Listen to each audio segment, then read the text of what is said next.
আমার জন্মস্থান চিটাগাং, আমি ওখানে জন্মগ্রহণ করি। আর আমার দেশের বাড়ি হচ্ছে ময়মনসিংহ। জি। আমার বাবা মা ময়মনসিংহে থাকেন। তো ওরা বিয়ের পর ওখানে সেট হয়ে যায়, বিয়ের পর ওখানে ময়মনসিংহ থেকে ওরা চিটাগাং সেট হয়ে যায়। আচ্ছা। ওখানে আমার বাপ মা ওখানে থাকে। আমরা হচ্ছে আপনার 5 বোন 4 ভাই। 5 বোন 4 ভাই। আপনার পজিশন? আমি হচ্ছে বোনদের মধ্যে 4 নাম্বার। আমার ছোট একজন আছে, আমার বড় 3 জন। জি। 9 ভাই বোনের মধ্যে আপনি হচ্ছেন 4 নাম্বার। জি জি। তো ওখানে আমি যখন আমার 7-8 বছর বয়স, 8 বছর না, ধরেন 6 থেকে 7 বছর বয়স, তখন আমরা ওই দেশ থেকে চলে আসি। জি। আমাদের ওখানে জমি জমা সব বিক্রি করে আমরা ময়মনসিংহে চলে আসি। আসার পর আসার পর এখানে আমরা ঘর দর তোলা হয়, বাড়ি করার পরে আমি স্কুলে ভর্তি হই। ঠিক আছে। এর মধ্যে বলে রাখি, আমার আব্বু, যেহেতু আমার কোনো বড় ভাই নেই, আমার আব্বু পুরা সংসারের দায়িত্ব তার আচ্ছা। উপর। কি করতেন উনি? পেশায় কি ছিলেন? উনি আপনি রাঙামাটি এখনো করে, সে কাজটা সে এখনো করে।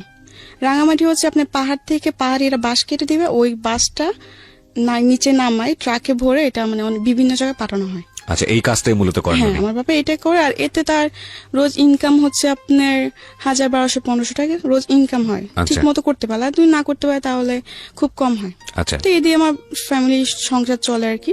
তো আমার বাবাও তো এত বড় সংসার, আমরা 9 ভাই বোন, ধরতে 11 জন টোটালি ফ্যামিলিতে। তো যাই হোক, টোটালি ফ্যামিলিতে 11 জন। তো আমার যিনি বড় বোন, ঠিক আছে, সে আব্বুর উপর পুরা চাপটা পড়ার কারণে দেখা যাচ্ছে হয় না, খুব কষ্ট করে সংসার চলে, এমনকি খুব প্রবলেমের মধ্যে যেতে হয়। ঠিক মতো খাওয়া দাওয়া খাইতে পারে না বা ওষুধপত্র খেতে পারে না আম্মু। তো আমার বোন বলে যে বাসা বাড়ি চাকরি করবে, কাজ করবে সে। তো আমার বোন অনেক ছোট থাকতে বাসা বাড়ি কাজে করে। যখন মাসে 100 টাকা ছিল, তখন থেকে আমার বড় বোন বাসা বাড়ি কাজ করে। জি। আর আমার বড় বোনের পরে উনি যিনি ছোট ছিলেন তিনি চলে যায়। আচ্ছা। তারপরেও আমার বড় যিনি তিনি চলে যায়। এতে আমার আব্বু মানে সবাই কি কাজের বাড়িতে গিয়ে যে? না, মানে একটা বাসায় থাকে। আচ্ছা, একটা বাসায় থেকে কাজ করতো? হ্যাঁ, কাজ করতো। আর খাওয়া দাওয়া সব ওদের উপর ছিল। ওকে। মাস শেষে যে স্যালারিটা দিত এটা বাড়িতে পাঠিয়ে দিত। তো এমনি করে আমাদের সংসার চলে। তখন তো আমি অনেক ছোট, আমি পড়াশোনা করছি স্কুলে। তো যখন আমি স্কুলে যেতাম, পড়াশোনার সাথে সাথে আমার ফ্যামিলি অনেক দায়িত্ব ছিল, যেহেতু আমি বোনদের মধ্যে বড় ছিলাম। আমার 3 বোন তো ঢাকায় শহরে থাকতেন, চিটাগাং এ থাকতেন তারা। আমাদের অনেক ঋণ ছিল, মানে ধার করে অনেক জনের থেকে টাকা নেওয়া হতো। কারণ দেখা যাচ্ছে আমার আম্মু অনেক অসুস্থ ছিল। তো অসুস্থ থাকার পর আমার আম্মুকে হসপিটালে ভর্তি করানো হয়। তো তখন অনেক টাকা লেগে যাওয়ার পর ওগুলো ধার করে নেওয়া হয় লাভের উপরে। যে 5000 আনলে 6 মাস পরে 5000 টাকার মধ্যে 2500 টাকা লাভ দিতে হবে। আচ্ছা। এরকম ভাবে আনা হয়। তো অনেক টাকা এই মানুষ থেকে আনা হয়েছে। তো ওগুলো ভাঙার জন্য আমার বোনরা ডিসাইড করে যে ওরা বাসা বাড়ি কাজ করবে। তো স্কুলে যেতাম, তখন স্কুলে বসে বসে দেখতাম মাদ্রাসার মানুষ যেত, মানে মেয়েরা যেত বোরকা পরে, হাতে টিফিন কানি বাটি নিয়ে। তো আমার খুব ইচ্ছে হতো আমিও যদি যেতাম এভাবে, তো কত ভালো হতো। আমার স্বপ্ন ছিল, আমার ছোট থেকে একটা স্বপ্ন যে আমি পড়াশোনা করব, কিছু একটা হব, নিজের পায়ে দাঁড়াবো। আমি পড়ার দিকে আরবি বলেন বাংলা বলেন দুই দিক থেকে ভালো ছিল। এগুলো খেয়াল রাখবেন প্রিয় শ্রোতা, একটা শিশু কোমলমতি মন নিয়ে পৃথিবীতে আসে এবং সব ভালো ইন্টেন্স গুলো নিয়ে দুনিয়াতে আসে। আমাদের সমাজ, আমাদের সিস্টেম, আমাদের পারিপার্শ্বিক অবস্থা কখনো কখনো এই চমৎকার মন নিয়ে আসা শিশুদের উপরে এমন বাস্তবতাকে চাপিয়ে দেয় যে তাদের জীবনটা দুর্বিষহ হয়ে যায়। বুঝতেই পারছেন আজকে যেহেতু সিক্রেটসে আছে, তার মানে নিজের ভুলগুলো নিয়ে এখানে এসছে। সো ধৈর্য ধরে এই বিষয়গুলো খেয়াল রাখবেন, যাতে করে ওর যখন মন্দ দিকগুলো এখানে রিভিল হবে, তাতে করে আপনাদের এই ভালো দিকগুলোর কথা মনে করে নিজের রিয়েলাইজেশনটা হয়। আমরা সবসময় যে কথাটা বলি যে একজন মানুষ যিনি এখানে কনফেস করছেন তার দিকে আঙ্গুল তোলা আমাদের উদ্দেশ্য নয়, তাকে শুনে তার জীবনের পরিণতি জেনে নিজে সচেতন হওয়াটাই মূলত আমাদের অনুষ্ঠানের উদ্দেশ্য। তো আমার খুব ইচ্ছে ছিল আমি যদি মাদ্রাসা যেতাম এভাবে, তাহলে তো আমিও টিফিন ক্যানি করে ভাত নিয়ে যেতাম। মানে আমার খুব শখ এগুলো। আমার ছোট থেকে যেমন কিছু কিছু শখ আমার খুব গেছিল। আমি জালি দিয়ে মাছ মারতে খুব পছন্দ করতাম। আচ্ছা, বিলেজে। বুঝতে পারছেন যে একেবারে গ্রাম অঞ্চলে বড় হওয়া। জি জি। তো আরো কিছু শখ আছে, যেমন শাড়ি পরা। মেয়েদের খুব কমন শখ। হ্যাঁ, যাই হোক, এরকম কিছু শখ। আর ছোট থেকে আমি ছেলেদের সাথে চলাফেরা করতে বেশি পছন্দ করতাম। আচ্ছা। মেয়েদের সাথে আমার খুব কমই চলাফেরা হতো, ঝগড়া হতো বেশি। ছেলেদের সাথে আমি বেশি ফ্রি থাকতাম। ছোট থেকে আমার এরকম শখ, ঠিক আছে। তো আমি স্কুলে পড়ি, স্কুলে পড়ার পর এক পর্যায়ে আমি আমার আম্মুকে বলি যে আম্মু আমি স্কুলে পড়বো না, আমি মাদ্রাসায় পড়বো। তো আমার আম্মু এটা শুনে অনেক খুশি হয় যে মাদ্রাসায় পড়বে, এটা তো খুব ভালো কথা। আমার মারও খুব ইচ্ছে যে আমার মেয়ে বা ছেলে মাদ্রাসায় পড়বে, একটা ভালো কিছু হবে, এটা আমার মার খুব শখ। জি। যার জন্য আমার 2 ভাইকে এখন মাদ্রাসায় ভর্তি করানো হয়েছে। আচ্ছা। তো আস্তে আস্তে আমি মাদ্রাসায় যাই এভাবে। যেরকম আগে স্কুলে যখন যেতাম তখন সকালবেলা আরবি পড়তাম, আরবি পড়ে নাস্তা করে আবার সকালে স্কুলে চলে যেতাম। স্কুল থেকে এসে গোসল টোসল করতাম, মাছ টাছ মেরে গোসল করতাম, গোসল করে খাওয়া দাওয়া করে বাজারে যেতাম। জি। বাজার টাজার করে আনতাম, যেহেতু আমার আব্বু দেশে থাকতো না। আমার আব্বু মাসে 2-3 মাসে একবার আসতেন এরকম ভাবে, আর টাকা পাঠাই দিত। আচ্ছা। আমার বোনরাও টাকা পাঠাই দিত, আর ফোনে কথা হতো। তো এমনি করে সব দায়িত্ব আমার দেখতে হতো, যেমন সবকিছু মাছ মারা থেকে শুরু করে লাকড়ি আনা, তারপর বাজার টাজার সম্পূর্ণ সবকিছু আমি করতাম। বিলে যাওয়া, মরিচ তোলা, যেটা ওই গ্রামে যারা মানুষ যেরকম করে আর কি, ঠিক জি আছে। জি। তো একটা পর্যায়ে আমার আব্বু অসুস্থ হয়ে পড়ে, আমার 2 বড় বোনের বিয়ে হয়ে যায়। আচ্ছা। 2 বড় বোনের বিয়ে হয়ে যাওয়ার পরে আমার বড়জন একজন থাকে, ঠিক আছে, একজন বাসায়। তখন তো খুব আপনি অল্প টাকা হতো, এখন যেরকম একটা বাসায় কাজ করলো 7,000-8,000 টাকা বেতন দেয়, কিন্তু তখন তো আর এটা ছিল না। রাইট। 2-3 হাজার টাকা পেতো, এতে তো আমার বোনেরও খরচা ছিল, এই কামাই দিয়ে তো হতো না। কারণ দিনে আব্বুরও বয়স হইতেছে, আব্বু তো আগের মতো সেই রোজ কামাই করতে পারে না। জি। তো যাই হোক একটা পর্যায়ে দেখলাম আব্বু অসুস্থ হয়ে পড়ে, আমার ফ্যামিলিতে খুবই একটা খারাপ সময়, ঠিক আছে। আমার বোনের টাকা দিয়ে আমাদের ফ্যামিলি চলে না, সংসার চলে না। আমার বোন তো হাই প্রেশারের রোগী, তো একটু টেনশন করলেই দেখা যাচ্ছে উনি অসুস্থ হয়ে পড়ে। আচ্ছা। অনেক জরুরত হয়, উনি শরীরটা খারাপ হয়ে যায়। আচ্ছা। তো এরকম আর কি, বেশি টেনশন করতে পারে না কিছু নিয়ে, আর খুবই কষ্ট করে আমার মা। দেখি যে ঠিক মতো ওষুধ না খাওয়ার ফলে আমার মা খুবই অসুস্থ হয়ে পড়ে। ওকে। তো এগুলো দেখতে আমার ভালো লাগতো না, যেহেতু ছোট থেকে আমি খুব মানে আমার মানুষের প্রতি মায়াটা অনেক বেশি। ওকে। তো আমি পড়াশোনা করতাম আর এগুলো দেখতাম, ঠিক মতো মাদ্রাসা খাবার নিতে পারতাম না, খাবার কষ্ট করতাম, তো আমার ভালো লাগতো না। ঈদ আসতো একটা ভালো জামা পড়তে পারতাম না, কারণ দিতে পারতো না, ক্ষমতা ছিল না, টাকা পয়সা নাই, কেমনে দিবে। যাই হোক, পরে এরকম একটা পর্যায়ে অনেক সমস্যা হয় ফ্যামিলিতে। তো আমি বলি কি আমি পড়াশোনা করবো না, আমি মাদ্রাসা পড়বো না, আমি ঢাকা চলে যাবো, আমি বাসায় বাজে কাজ করবো, এতে তো একটু হলেও সমস্যা কমবে। তো আমার আম্মু বলছে না দরকার নেই, দরকার বলে সারাদিন একবার খাবি, তবু মাদ্রাসায় পড়। আচ্ছা। পড়লে তোরই ভালো, মেয়ে 2 দিন মাদ্রাসায় পড়ে বা একটা ছেলে 2 দিন মাদ্রাসায় পড়ে আলিম হতে পারে, আর যদি মরে যায় তো আল্লাহর কাছে অন্তত জবাব দিতে, অনেক কিছু বলে আমাকে। বলার পর আমি বলছি না, আমি পড়বো না। ছোট থেকে খুব শখ যে মানে 3 তলা 4 তলা বিল্ডিং দেখবো, দেখি নাই কোনোদিন, ঠিক আছে। আমার খুব শখ ছিল, এই ঢাকায় আসা আমার খুব ইচ্ছে ছিল ছোট থেকে। ওকে। এক পর্যায়ে আপনি রাজি করান? হ্যাঁ, এক পর্যায়ে আমি রাজি করি আম্মুকে। তো আমাদের গ্রামে একটা আন্টি ছিলেন, সে আবার বাসা বাড়িতে মেয়ে দিত নিয়ে। আচ্ছা। মানে কাজের মেয়ে দিত? হ্যাঁ, কাজের মেয়ে দিত। তো আমার আম্মু এক পর্যায়ে ওই আন্টির সাথে কথা বলে, বলার পর আন্টি এরকম এরকম তারিখ বলে যে এরকম এই তারিখে নিয়ে যাব সকালে। আমি তো খুশি, আমি ঢাকা যাব, আমার এতদিনের স্বপ্ন পূর্ণ হবে। যাই হোক, ঢাকায় আসলাম, বাসা বাড়িতে গেলাম। ফার্স্টে মন বসতো না, কান্না করতাম। তখন আমি ছোট ছিলাম, তখন আমার বয়স ছিল 10 বা 11-র মধ্যে, এরকম কিছু একটা বয়স, ঠিক আছে।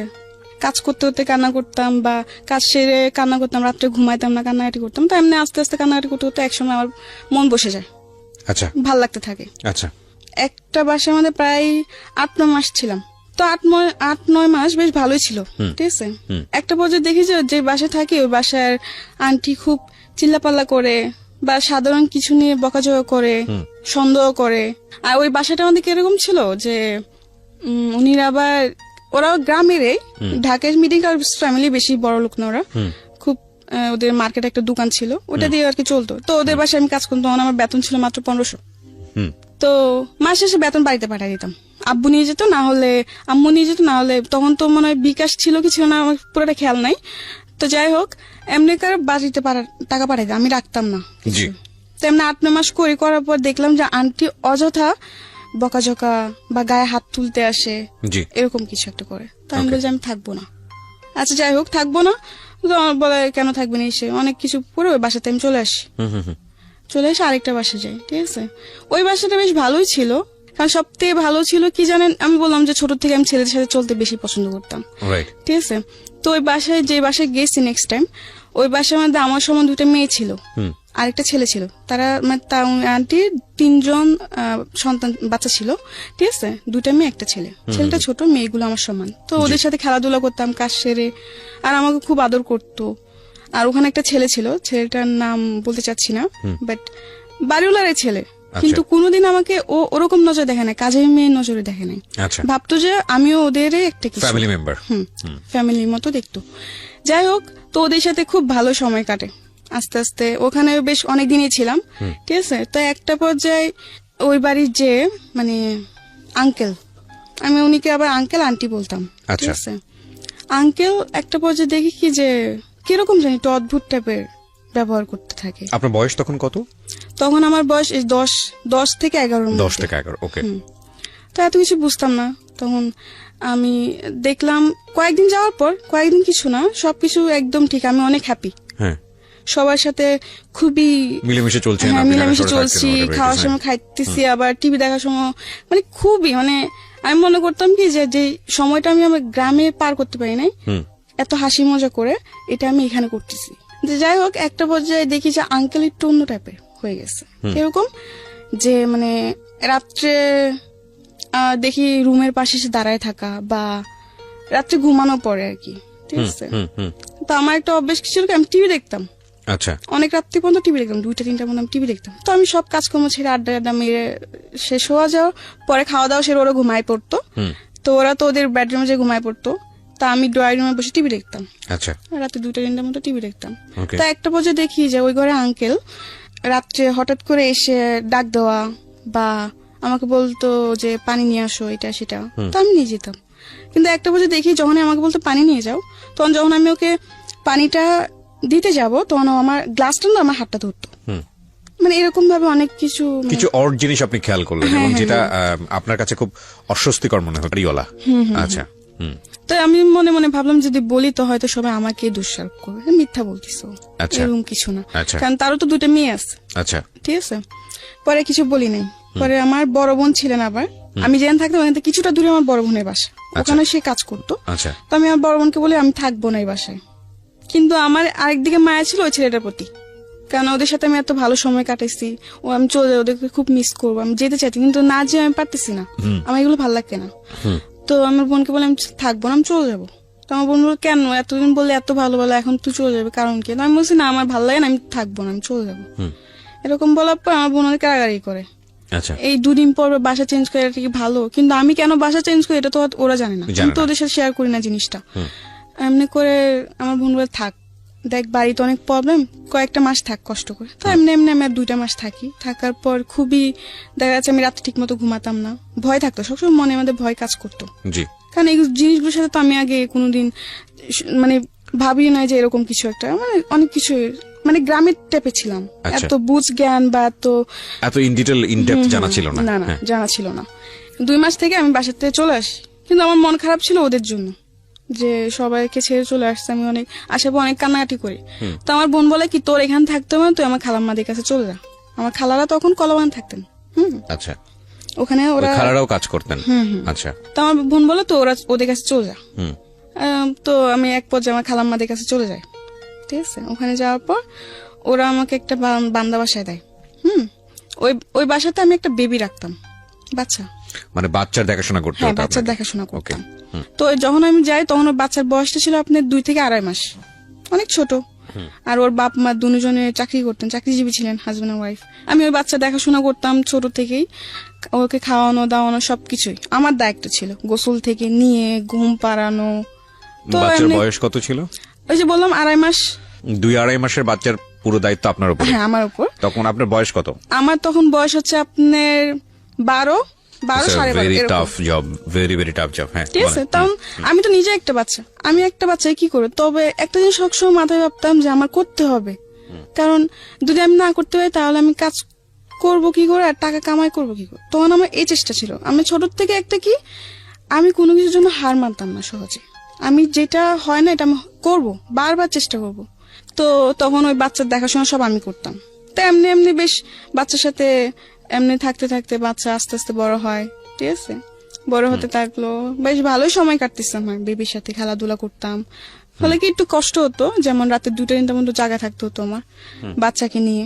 তো এদিক থেকে আমি একটু কষ্ট পেতাম, ঘুমের থেকে আমি খুব কষ্ট করতাম, ঘুম জিনিসটা বেশি কষ্ট করতাম আমি ওখানে। তো যাই হোক, এমনি করতে করতে 6-7 মাস কেটে গেল। যখন বাচ্চা 8 মাসের বয়স তখন আমি ওখান থেকে চলে আসি। যাই হোক, ওখান থেকে আসারও কারণ আছে, আসতাম না, কারণ একটা বাচ্চাকে রাখতে রাখতে ওটার প্রতি আমার মায়া চলে আসছে। হুম হুম হুম। কিন্তু ওরা এমন কিছু করতেছিল তখন যে না এসে আমি পারতেছি না, কারণ একটা সহ্যের সীমানা থাকে। ওখানে কিছু প্রবলেম হইতেছে যে বাচ্চা কান্না করতেছে কেন, এটা জবাব দিতে হবে আমার। এখন স্বাভাবিক, একসময় হাসবে একসময় কান্না করবে, এটাই তো নিয়ম। সবাই তো আর সবসময় হাসবে না, সবসময় কান্নাও করবে না, এটা তো ওদের বুঝতে হবে। Right. কিন্তু ওটা বুঝে না। ওরা খাবার দিল, খাবারটা পুরোপুরি খায় না। সবসময় কি একটা মানুষ কি সবসময় খাবার শেষ করে উঠতে পারে? হুম। এটা বুঝবে না, বলে কি তুই বাচ্চাকে ঠিক মতো খাবার দাবার করাস না, এই করাস না সেই করাস না, অনেক কিছু।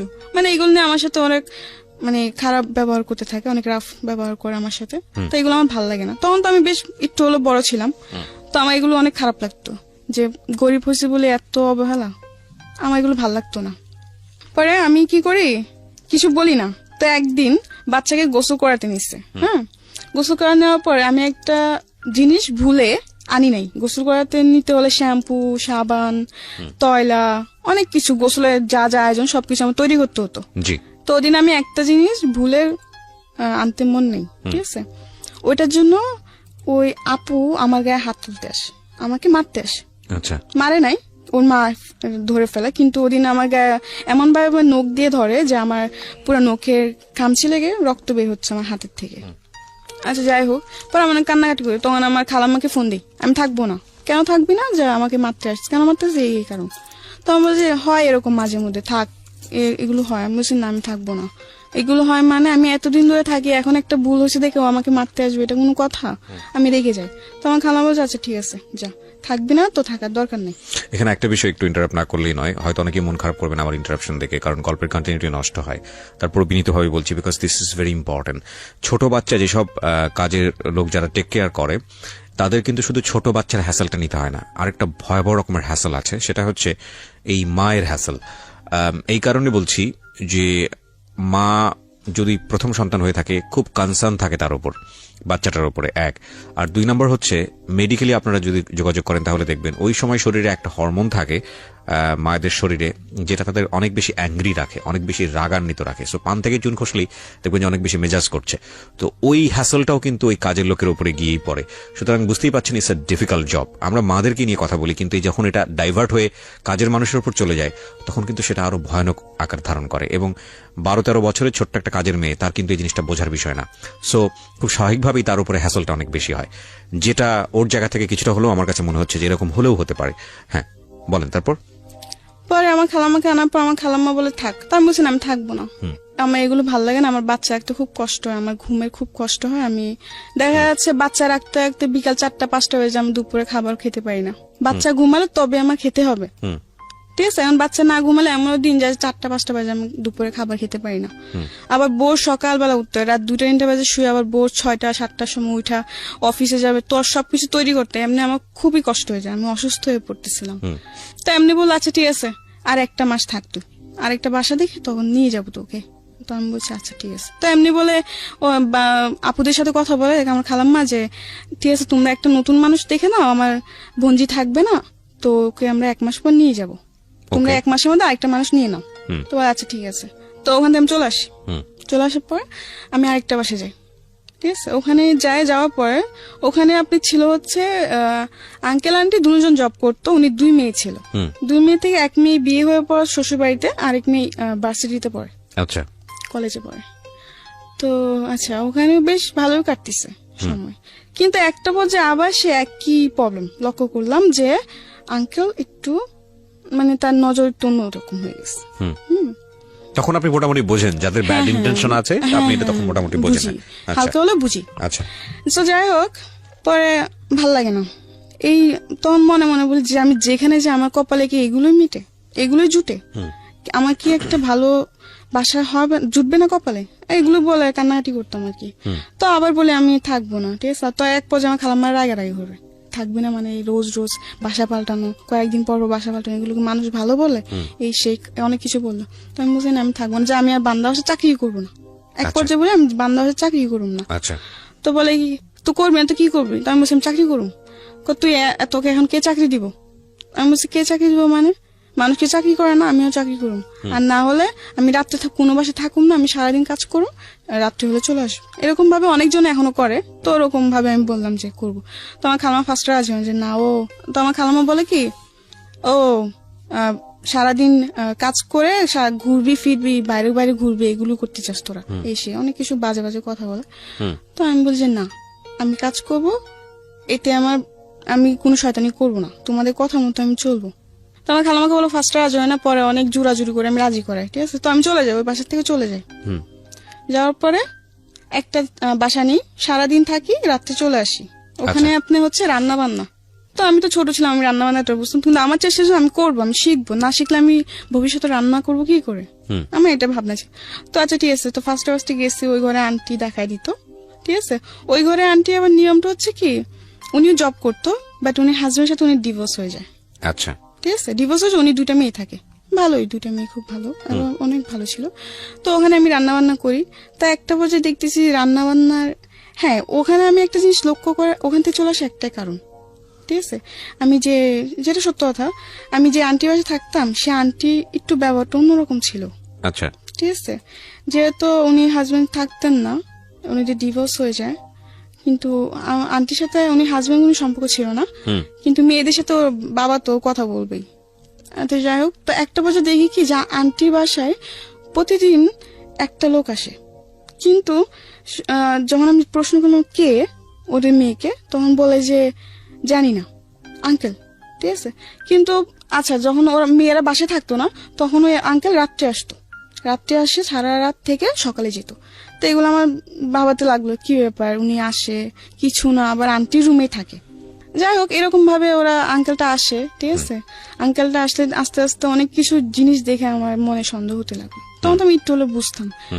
তো একদিন আমি আন্টি আন্টি ওই আঙ্কেলটা কে, বলে কি ওটা তোর আঙ্কেল। আমি বলছি আঙ্কেল মানে, বলে কি বিয়ে করছে। কিন্তু ওই আঙ্কেলের শুনলাম যে আবার তার আরেকটা সংসারও আছে। আচ্ছা, আমি কিছুটা হলে বুঝতে পারছি যে যেগুলো হচ্ছে সেগুলো ঠিক না, কারণ আঙ্কেল একটা সংসার আছে, আঙ্কেল হয়তো আরেকটা বিয়ে করছে, বা মানে আপনার কাছে ভালো লাগছিল না বিষয়টা, ভালো লাগতেছিল না। তো আমি বলি কি আমি এখানে থাকবো না, কারণ ওইখানেও সমস্যা হয়। হ্যাঁ, ওখানে সমস্যা বলতে কি, ওই আঙ্কেল ছাড়া আরো অনেকজনে আসে। আচ্ছা, তো আপনার কাছে পরিবেশটা ভালো লাগেনি, তো আপনি ওখানে চলে গেছি। যাই হোক, যাওয়ার পর আমি বলি কি যে আমি আর বাসায় কাজই করবো না, আমি চাকরি করবো, আমি গার্মেন্টস করবো, আর নাহলে যে কোনো একটা চাকরি করবো। বলে কি এত ছোট মেয়েকে গার্মেন্টস চাকরি দিবে না, এটা সেটা ওইটা তুই পারবি না। তো আমার খালামার সাথে একটা মেয়ে থাকতো, সে আবার গার্মেন্টসে চাকরি করতো। তো আমি বললাম কি আপু, তুমি না আমার জন্য একটা গার্মেন্টস চাকরি দেখো, আমি না তোমার সাথে চাকরি করবো। তো ও বলে কি আচ্ছা ঠিক আছে দেখবো না, এমনি করে বলে কি আচ্ছা ঠিক আছে দেখবো না, এমনি 1 মাস কেটে যায়, মানে সিরিয়াসলি নেয় না আর কি, না সিরিয়াসলি নেয় না জিনিসটা। তো কেটে যাওয়ার পরে আমি কোনো চাকরি টাকরি করি না, এমনি 1 মাস কাটলো, 2 মাস কাটলো, 2 মাসে আমার খালাম্মা আমার কাছে 5,000 টাকা ধার পেয়ে যাবে, কারণ তার কারণে খাওয়ার বিল দিতে হতো, খাওয়া থাকা 2,500 মাসে দিতে হতো। তো এমনি 2 মাস আমি পুরা বসা, আমার বাড়িতে টাকা পাঠাতে পারতেছি না, ঠিক আছে। আর দ্বিতীয়ত হচ্ছে আব্বু ঠিক মতো কাজ হচ্ছে না, কাজ বন্ধ, অনেক সময় দেখা যাচ্ছে কাজ বন্ধ থাকে, গাড়ি ঘোড়া অফ থাকে। 2 মাস পরে কোনো চাকরি হয় নাই, আমি খুব চিন্তায় পড়ে গেছি, এত টাকা বাড়িতেও প্রবলেম হচ্ছে, সাইডে খালাম্মা এত টাকা পাবে কোথা থেকে, কি দিব না দিব, মাথা পুরা নষ্ট আমার। তো একটা পর্যায়ে একটা হসপিটালে চাকরি আসে, মানে হসপিটালে দেখাশোনা করার জন্য এরকম একটা চাকরি আসে। তো আচ্ছা আমি কাগজপত্র জমা দিই, আমার জমা নিয়ন্ত্রণ কার্ড ওখানে জমা দিই, আমি তো খুশি যাই হোক একটা তো কাজ পাইছি। তখন ওখানে স্যালারি ধরছে আপনি 10,000, আমি তো আরো খুশি। যাই হোক 10,000 টাকা স্যালারি পর মাসে 5,000 টাকা বাড়িতে পাঠিয়ে দিব, আর 5,000 টাকা আমার নিজের জন্য রাখবো, আমি বেশ ভালোই। তো ঠিক আছে, ওখানে জবটা নিচ্ছে হয়েছে 8 ঘন্টা করে ডিউটি। আচ্ছা, তো আমি যেখানে থাকতাম ওখানে 3-4 জন নিচ্ছে এই একই কাজ, তো আমরা একই সাথে যেতাম, একই সাথে এমনি 1 মাস করে ওই জবটা, ঠিক আছে। করার পরে বাড়িতে বেশি প্রবলেম ছিল, তো 1 মাসে যা কামাই করছি ওই টাকাতে বেশিরভাগ আমি বাড়িতে পাঠিয়ে দিছি। পরে আমার কাছে ফোন ছিল না, তো একটা ফোন কিনলাম, তো এতে তো আমার খালাম্মার টাকা দেওয়া পড়ে নাই। তো এই 3 মাসের মধ্যে কত টাকা জমে গেছে। এরপরে একটা প্রবলেম কেন, ওই চাকরিটা চলে যায়, আমি ছাড়ি না চাকরিটা, মানে যারা এটা কিন্তু একটা আপনার একজনের ডিলের মাধ্যমে এটা আনা হয়, ঠিক আছে, বিভিন্ন জায়গায় দেয় কি লোক। তো ওদের মধ্যে একটা কি জানি প্রবলেম হওয়ার কারণে আপনার চাকরি চলে যায়। হ্যাঁ, আমরা সবার চাকরি চলে যায়, যাদেরকে চাকরি দিয়েছিল তাদের সবার চাকরি চলে যায়। তো এখন আমি আবার বসা, ঠিক আছে। আবার বলে রাখি, এই চাকরির মাধ্যমে ঠিক আছে একটা ছেলের সাথে আমার পরিচয়। ওই যে বললাম ফোন কিনছি, ঠিক আছে, ফোন কেনার পর টাচ ফোনে কিনছি, কম দামি আর কি। ফোন কিনছি, পর আমার ফোনে প্রবলেম, আমি কারণ বাজার নিয়ে গেছি, ছেলেটার দোকানটা কারণ বাজার, ফোন সার্ভিসিং এ করে, আবার দেখা যাচ্ছে ফোনে গান টান লোডও দেয়, এরকম একটা। তো ওই ছেলের কাছে যাই, ঠিক আছে। তো ওদিন টাচ ফোন, মেমোরিতে প্রবলেম, সেটে ফ্লাশ দিতে হবে, পুরা সেট বাইরে সেগা হয়ে গেছে। তো ওদিন আমার কাছে টাকা শর্ট ছিল, 250 টাকা না ফ্লাশে ছেলেটা। তো যাই হোক, ওই ছেলেটা কি করলো, আমার ফোন টোন পুরো ঠিক করে দিচ্ছে, ঠিক আছে। তো আমার কাছে টাকা পাবে হচ্ছে 450 টাকা পাবে, কিন্তু ওদিন আমার কাছে টাকা ছিল হচ্ছে 200। আচ্ছা। তো এখানে আরো অনেক টাকার পার্থক্য না।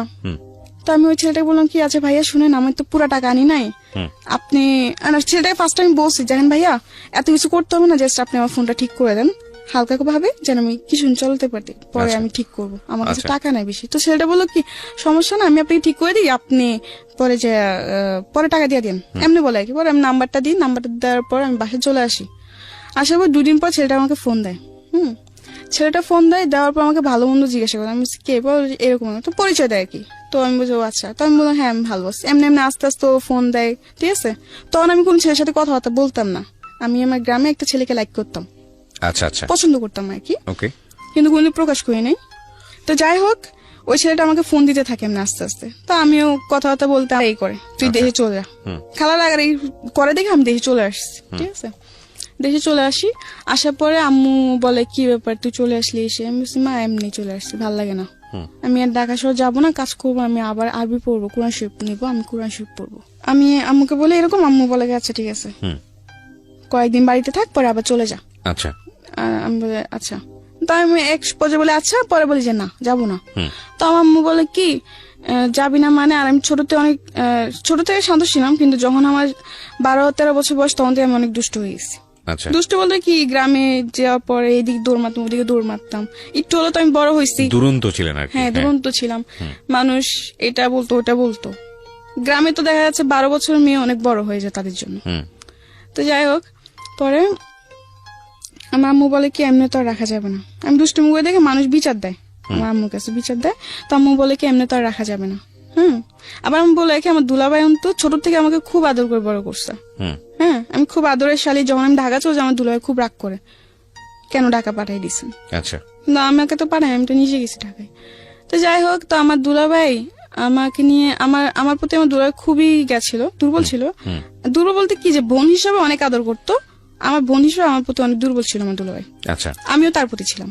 তো যাই হোক, পরে এরকম চলতে থাকে, ঠিক আছে। তো একটা পর্যায়ে আমার ফ্যামিলি, তখন আমি গ্রামে, ঠিক আছে, আমার বোন জামাইরা, আমি বাড়িতে যাওয়ার পর আমার বোন জামাই, আমার ভাগ্নেরা সবাই আমাদের বাড়ি চলে আসে, সবাই একসাথে থাকি। তো একটা পর্যায়ে কি হয়, একদিন আমার দুলাভাই কাজ করতেছেন, তো আমি কি করলাম, শয়তানি করে পিছের থেকে উনিকে জাবড়ায় ধরলাম, কোমরে ধরে হাসতেছি, শয়তানি করতেছি। এটা আমার মামি দেখতে পারে। আচ্ছা। মামি দেখতে পায়, মামি দেখার পর আমার আম্মুকে যে এটা বলে, আমার আম্মুকে আর আমার বোনকে এই জিনিসটা বলে। বলার পর ওই জিনিসটা ওর একটু স্বাভাবিক ভাবে নেয় না, জিনিসটা অন্য নজর ভাবে, মামি অন্য ভাবে বলে, অন্য ভাবে নেয়, এটা স্বাভাবিক, বুঝছেন। তো বলার পরে এগুলো নিয়ে আস্তে আস্তে দেখি আমার বোন জামা আর আমার বোন ঝগড়া করতে শুরু করে, মানে সবাই এটা ডাউট যে আমার বোন জামার সাথে আমার কোনো সম্পর্ক আছে, ওকে, কোনো খারাপ সম্পর্ক আছে বা এরকম কিছু, কিন্তু আসলে তো তা না। যাই হোক, এরকম করতে করতে এক পর্যায়ে আমার বোন আর বোন জামার মধ্যে খুবই প্রবলেম ক্রিয়েট হয়, ঠিক আছে, খুবই ঝগড়াঝাটি, কি একটা জানি অবস্থা বলার বাইরে। তো আমার বাপ মা এগুলো দেখে বলে কি আমাকে বিয়ে দিয়ে দিবে, বিয়ের এই 12-13 বছর বয়সে, হ্যাঁ 12-13 বছর বয়সে আমাকে তারা বিয়ে দিয়ে দিবে। তো আমার বোন জামাই বলে যে না, এই বয়সে ওকে কেন বিয়ে দিবেন, ওর বড়জন বাকি, মানুষ তো খারাপ বলবে যে ছোটটা বিয়ে হয়েছে বড়টা বিয়ে হয় না, তার মানে ছোটটা নিশ্চয় কোনো প্রবলেম আছে। তো আমার বোন জামাই ফার্স্টে রাজি হয় না, আমার মা বলে কি যে না বিয়ে দিব, কারণ ওদের সন্দেহ যে আমাকে যদি বিয়ে না দেয় তাহলে হয়তো আমি আমার বোন জামাইয়ের সাথে ভেগে যাবো। আচ্ছা। আমার বোন জামাইয়ের সাথে আমরা বিয়ে করে ফেলবো, এরকম একটা কিছু, এটা আমার বোনের জীবনটা নষ্ট হয়ে যাবে। তো যাই হোক, তো অনেক চাপের মধ্যে, ঠিক আছে, আমার এই বিয়ে করতে হয়। আমার পরে একটা বিয়ের কথা আসে, ওই ঝগড়াঝাটির মধ্যে একটা বিয়ের প্রস্তাব আসে আমার জন্য। আচ্ছা আমার মামা দেখে বলে রাখে, তো আমার মামা বিয়ের প্রস্তাবটা নিয়ে আসে, ঠিক আছে। কিন্তু যার সাথে আমার বিয়ের প্রস্তাবটা আনা হয় সে আমার থেকে অনেক বড়, আমার আচ্ছা। থেকে অনেক বয়স বেশি, তার হয়তো আমার 2 জন্মে বড় হবে, ওকে অনেক বয়স। তো যাই হোক, সবাই দেখে শুনে কথাবার্তা বলে তারা রাজি। হুম তো আমাকে দেখায়, ওদের পছন্দ হয়, তো ওরাও রাজি, আমার ফ্যামিলিরাও রাজি, বাট আমি রাজি ছিলাম না। কিন্তু আমি তখন না বলেও পারতেছি না, যদি আমি এখন এই বিয়ে না করি হয়তো আমার বোনের জীবনটা নষ্ট হয়ে যাবে, 2টা বাচ্চা আছে, ওদের জীবনটা নষ্ট হয়ে যাবে। তখন আমার মাথায় খালি কি করব না করবো বুঝে কুল পাই নাই, ঠিক আছে। তো আমার বোন জামাই বলে কি এই বিয়ে হবে না, আমার মা বলে কি এই বিয়ে হবে।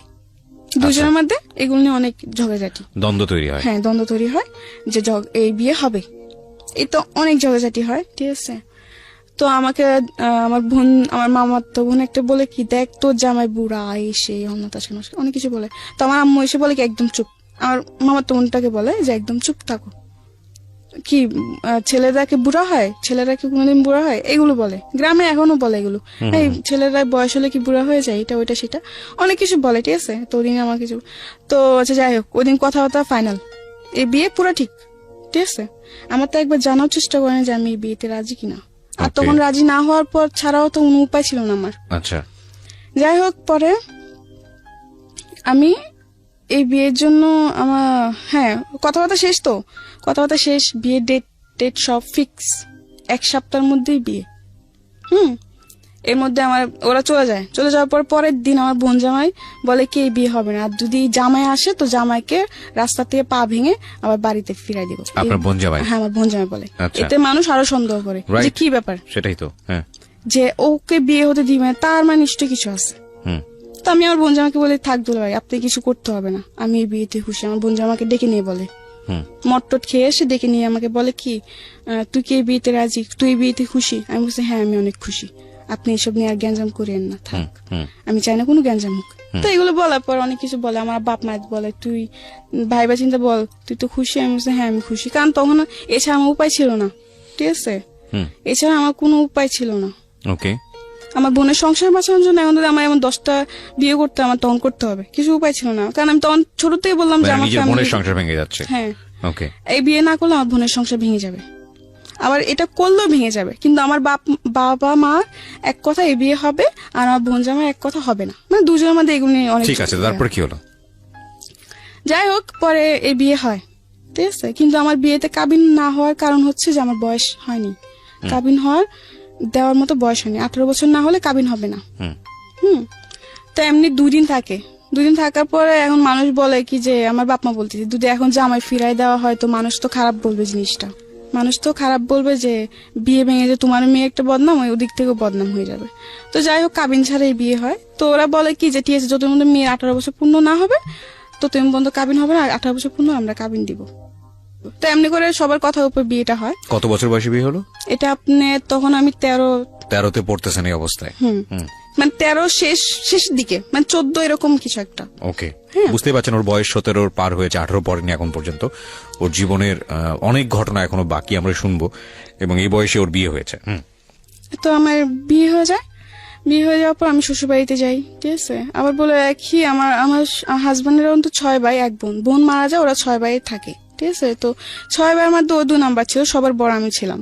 হ্যাঁ, বয়স হয়তো ছোট হতে পারি, হমদে তো সবার বড় ছিলাম, সবাই ভাবি ভাবি বলতো আমাকে, কিন্তু তখন তো আমি কিছুই বুঝতাম না, গ্রামে কোনো কাজ কমে পারতাম না। আচ্ছা, রান্না বান্না কিছু, রান্না তো আমি পারতাম, কিন্তু ওটা তো লাকড়ি চুলায় তো রান্না করা অনেক সহজ না, কঠিন, আগুন লেগে যাওয়ার ভয়। যাই হোক, বিয়ে করার পরে দেখলাম হ্যাঁ এটা ঠিক যে আমি হয়তো মন থেকে মানতে পারি নাই, কারণ আমার প্রতিটা মেয়ের স্বপ্ন থাকে, তো আমার কিছু স্বপ্ন ছিল। পরে বিয়ে হয়ে যায়, বিয়ে হয়ে যাওয়ার পর শ্বশুর বাড়িতে যাই, ঠিক আছে। তো এমনি 1 মাস বেশ ভালোই কাটে। একটা মাস খুবই, মানে আমার আদর যত্ন কোনো দিক থেকে আমাকে সে কষ্ট দেয় নাই। আচ্ছা, ঠিক আছে। তো 1 মাস পর মেয়ে আসে, আবার বলে রাখি অন্তত 2টা মেয়ে আছে, ওই 2টা মেয়েরও বিয়ে হয়ে গেছে শ্বশুর বাড়িতে। আচ্ছা, মানে ওই লোকটার বয়স কত থাকে তখন? তখন আপনি 40, মানে 50-এর কাছাকাছি। মাই গুডনেস, ওর হাজবেন্ডের বয়স ছিল 50-এর কাছাকাছি, এবং উনি, আপনি কত নম্বর ওয়াইফ ছিলেন ওনার? 4 নাম্বার। 4 নাম্বার। চিন্তা করে দেখেন অবস্থা। ওকে, বলেন তারপর। 4 নম্বর ওয়াইফ। কিন্তু এটা কেউ জানতো না যে ওর 3টা বিয়ে করছে আগে, সবাই আপনার family কেউ জানতো না? না, সবাই এটা গোপন করছে, ঠিক আছে? ওকে, গোপন করে কেউ জানে না, সবাই জানে যে একটা বিয়ে করছে, বউ পালায় চলে গেছে, এই জন্য সে আরেকটা বিয়ে করে এমনি তার একা থাকা যায় না, কেউ তো দরকার। তো যাই হোক, এমনি করে বিয়েটা করে। একটা মাস পুরোপুরি ঠিক। 1 মাস পর ওর মেয়ে আসে। তো মেয়ে আসে, আমি রান্না বান্না করি যেটুকু পারি, আমার ক্ষমতা যেটুকু কুলায় আমি রান্না বান্না করি। আর আমার হাজবেন্ড একটা অভ্যাস কি ছিল, ওর মেয়ে আছে কিন্তু কোন ছেলে সন্তান নাই। আচ্ছা, ও সবসময় খালি বলতো যে আমার ছেলে লাগবে, আমার ছেলে লাগবে, খালি ছেলে ছেলে করতো। তো আমি একদিন প্রশ্ন করলাম যে ছেলে আর মেয়ে তো কেউ বানায় না, এটা তো আল্লাহ সৃষ্টি, যা যা সৃষ্টি যে করে তাই তো বুঝবে, তাই না? এখন তোমাকে যদি আল্লাহ ছেলে না দিয়ে মেয়ে দেয়, তখন মেয়ে হলে ভালো, আর যদি ছেলে তো আরো বেশি ভালো, মানে ওর ছেলে ছেলে এরকম একটা জিনিস। ওকে, তো যাই হোক, ওর মেয়ে আসে, আসার পরে একটা জিনিস দেখলাম, 2-3 দিন বেশ ভালো, 2-3 দিন পরে সে একটু পাল্টে গেছে, একটু অন্যরকম হয়ে গেছে। মানে আমার সাথে বেশি কথা বলে না, ঠিক আছে? ছোটখাটো জিনিস নিয়ে রাগারাগি, চিল্লা পাল্লা, মারধর করতো। এমনি এমনি বেশ ভালোই এরকম অত্যাচার আমার উপর চলতেছে। মেয়ে যাওয়ার পর এটা আরো বেশি বেড়ে যায়। আচ্ছা, বন্ধুদেরকে নিয়ে বাসায় মদ নিয়ে এসে আড্ডা মারা, ঠিক আছে? রাতে 2টা-3টা পর্যন্ত আড্ডা দিত। আমাকে ঘুমাতে দিত, নিজেও ঘুমাতো না, তাদের জন্য আমার বসে থাকতে হবে। এসব আড্ডা শেষ হওয়ার পরে ও বন্ধুদেরকে বিদায় দিয়ে পরে ও ঘরে আসবে, পরে আমাকে ঘুমাতে হবে। আমি আগে ঘুমাই গেলে এটার জন্য আমাকে বকবে, আমি আগে কেন ঘুমাই যাই। এরকম ভাবে আমার উপর অনেক অত্যাচার করে সে, ঠিক আছে? এমনি এমনি প্রায় 2-2.5 মাস কাটে। আমার হাজবেন্ড বাসা কিন্তু আমি 3 মাসও থাকি না, ঠিক আছে? তো 2.5 মাস পর আমি জানতে পারলাম যে আমি মা হব। মাই গুডনেস, আমি প্রেগনেন্ট, আমি মা হব। 2.5 মাস তখন আমি বুঝতে পারতাম না তখন। তো একদিন হঠাৎ করে খুব মাথা ঘুরতেছিল, মানে মাথা ঘুরতো। বুঝতে পেরেছি, আপনি যে সিমটমটা বুঝতে পেরেছেন যে আপনি মা হবেন। হ্যাঁ, তারপর কি হলো? পরে ও তো খুশি। এটা সবাই জানতো না, খুব কমই জানতো, সবাইকে এতটা জানানো হয় নাই। ও খালি বলতো ছেলে ছেলে। আমি বলি যে এটা আল্লাহ যা যাই তা, এটা তুমি আর আমি সৃষ্টি করবো না যে এটা। আর তবু আমি মেনে নিছিলাম, ঠিক আছে? যাই হোক, 2.5 মাসে প্রেগনেন্ট। তো একদিন ও বাজারে যায়, ঠিক আছে? তো ওদিন আমাকে বলে কি, মুরগি এনে দিচ্ছে আমাকে, মুরগি এনে লুটি বানাতে বলছে আর মুরগি রান্না করতে বলছে। তো আমি রান্না বান্না করি, রান্না বান্না করার পরে আমার যে উকিল মা, যে আমার দায়িত্ব নেই, উকিল মা যাকে বলা হয়, সে তার বাসায় যাই আমি সন্ধ্যাবেলা। রান্না বান্না সেটা আমি ভয় পেতাম, একলা করে থাকতে ভয় পেতাম, খুব ভয় পেতাম। অন্ধকার আমার পছন্দ ছিল না, অন্ধকার আমি খুব ভয় পেতাম তখন। তো যাই হোক, পরে ওদিন আমি রান্না বান্না জলদি জলদি সেরে সন্ধ্যার আগে আমি আমার উকিল মার বাসা চলে যাই। একা বাসায় থাকতে পারতাম না। যাওয়ার পরে ওদিন ও যাদের সাথে কাজ করতো একটা লোক আসে। আসার পর অনেক কিছু বলার পর এগুলো ও শুনে, ঠিক আছে? শোনার পরেও ও আসার পর আমাকে বলে, তুমি এখানে, তোমাকে না বলছে বাসাতে বের না হতে? উকিল মা বলে না, আমার হাজবেন্ড বলে, বাজার থেকে এসে আমাকে বলে তোমাকে না বলছে কোথাও না যেতে, কারোর সাথে কথা বলতে দিত না, কারোর সাথে দেখা করতে আমাকে দিত না। সে মানে বলতো খালি ঘরে থাকবা, চুপচাপ, কারোর সাথে বেশি কথা বলবো না। তার কারণ তার থেকে মনে হতো কি যে আমাকে হয়তো কেউ যুক্তি দিবে, কুবুদ্ধি দিবে, এই সেই, হয় না বাচ্চা নষ্ট করার জন্য কুবুদ্ধি দিবে, এগুলো ভাবতো সে। ওকে, তো ঠিক আছে, এমনি কাটতে থাকলো। এর মধ্যে সে অত্যাচার করে আমাকে, যেমন সবকিছু নিয়ে, খাবার নিয়ে, গোসল নিয়ে, রাত্রে ঘুমানো নিয়েও ডিস্টার্ব করে। মানে ডিস্টার্ব বলতে কি, অত্যাচার করে, ছোটখাটো বিষয় নিয়ে জ্বালাতন। জি, মানে সবসময় একটা পুরুষ বাইরের দিকে মনোযোগ থাকতে হবে, সে ঘরের দিকে নয়। ঘরের দিকে কি মানে, এই কাজটা কেন করো নাই, তুমি এটা কেন করতে পারো না? আমি বলছি আমার শরীরটা ভালো লাগে না, আমি করি না, আমি পরে করবো, এটা কেন বলছি, এটা নিয়েও সে গায়ে হাত তুলতো, এরকম আর কি। যাই হোক, তো একদিন বাজার থেকে আসার পরে যেটা বললাম আর কি, যে একজন, যে সে যেখানে কাজ করে ওখান থেকে একটা ভাই এসে আমাকে অনেক ধরনের কথাবার্তা বলে, যে আপনি এগুলো কেন সহ্য করেন বা এই সেই, এগুলো শোনার পরে তো আমার উকিল মার বাসা ছিলাম, ওখান থেকে আমাকে হাতটা টেনে বাসায় আনে, আমাকে বলে ঘরে চলো। আচ্ছা আচ্ছা, তো আমি বলছি আচ্ছা ঠিক আছে চলো। এটা ঘরে আনার পরে বল খাবার দাও, বিছানার উপর বসেছিল, আমি খাবার দিছি, ঠিক আছে? খাবার দেওয়ার পর 2বার মুখে দিয়ে আমাকে বলতেছে, ও কি বলে তোমাকে, কি বলতেছিল ওরা? আমি বলছি কি বলতে, তুমি কি জানো না? তুমি তো সব শুনছো, আমি তো জানি তুমি অনেক আগে আসছো, আমি টের পাইছি ও যে বাজার থেকে আসছে, আমি বুঝতে পারছি। আচ্ছা, কিন্তু এটাও অভিনয় করছে, আমি বুঝতে পারিনি। তাই আমি তো বলছি তুমি তো জানো, তুমি তো শুনছো কি আমাকে কি বলছে বা কি বলে নাই। হ্যাঁ আমি শুনছি, কিন্তু আমি আবার তোর মুখ থেকে শুনো, তুই টাকা করতেছে, রেগে যাইতেছে। আর আমি মাঝে মাঝে মনে হয় যে ও একটু পাগল টাইপের, মানে এই ভালো আবার এই হঠাৎ করে খারাপ, মানে ওর কোনো মানসিক প্রবলেম আছে। ঠিক আছে, আমরা এখানে আর একটা বিরতি নিতে চাই প্রিয় শ্রোতা। 12টায় আমরা আবার বলার জন্য তুমি জানো না তুমি কি করো, তুমি যা করো তাই তো বলতেছিল। ও বলছে যে, তাই নাকি? তো মানুষের যুক্তি নেস তো। আমি বলছি, মানুষের যুক্তি কেন নিব? মানুষ যেটা সত্যি সেটাই তো বলে। এগুলো বলার পর আমাকে অনেক মারধর করে, ঠিক আছে? মারধর করে, আর মারধর করার পর আমি কান্না করতেছি, পরে চিৎকার চেঁচামেচি হয়েছে না, বকাঝকা, অনেক মারধর করে। তো আমার উকিল মা টের পায়। তখন রাত্রে প্রায় 11টার দিকে কাছাকাছি। তখন তো 11টা হলো গ্রাম অঞ্চল, নিরিবিরি একদম। যাই হোক, অনেক মারধর করার পরে অনেকজন ধরতে আসলে তাকে মারতে যায়। তার কথা যে এখন যদি কেউ ধরতে আসো তো সবাই মার খাবা। আচ্ছা। আমার হাজবেন্ড বলে, ওকে, ওকে মেরে ফেলবো না কেটে ফেলবো, এটা আমার ব্যক্তিগত ব্যাপার। ও আমার বউ, ওকে আমার যাই ইচ্ছে আমি তাই করবো। হ্যাঁ। আর যাই হোক, তো আমার উকিল মা এসে বলে যে এই অবস্থায় মারিস না, মারার দরকার নেই, ও যা করছে করছে, আচ্ছা ছোট ভুল হয়ে গেছে, বুঝতে পারে নাই। ও বলে কি না, ও মানুষের যুক্তি নেই।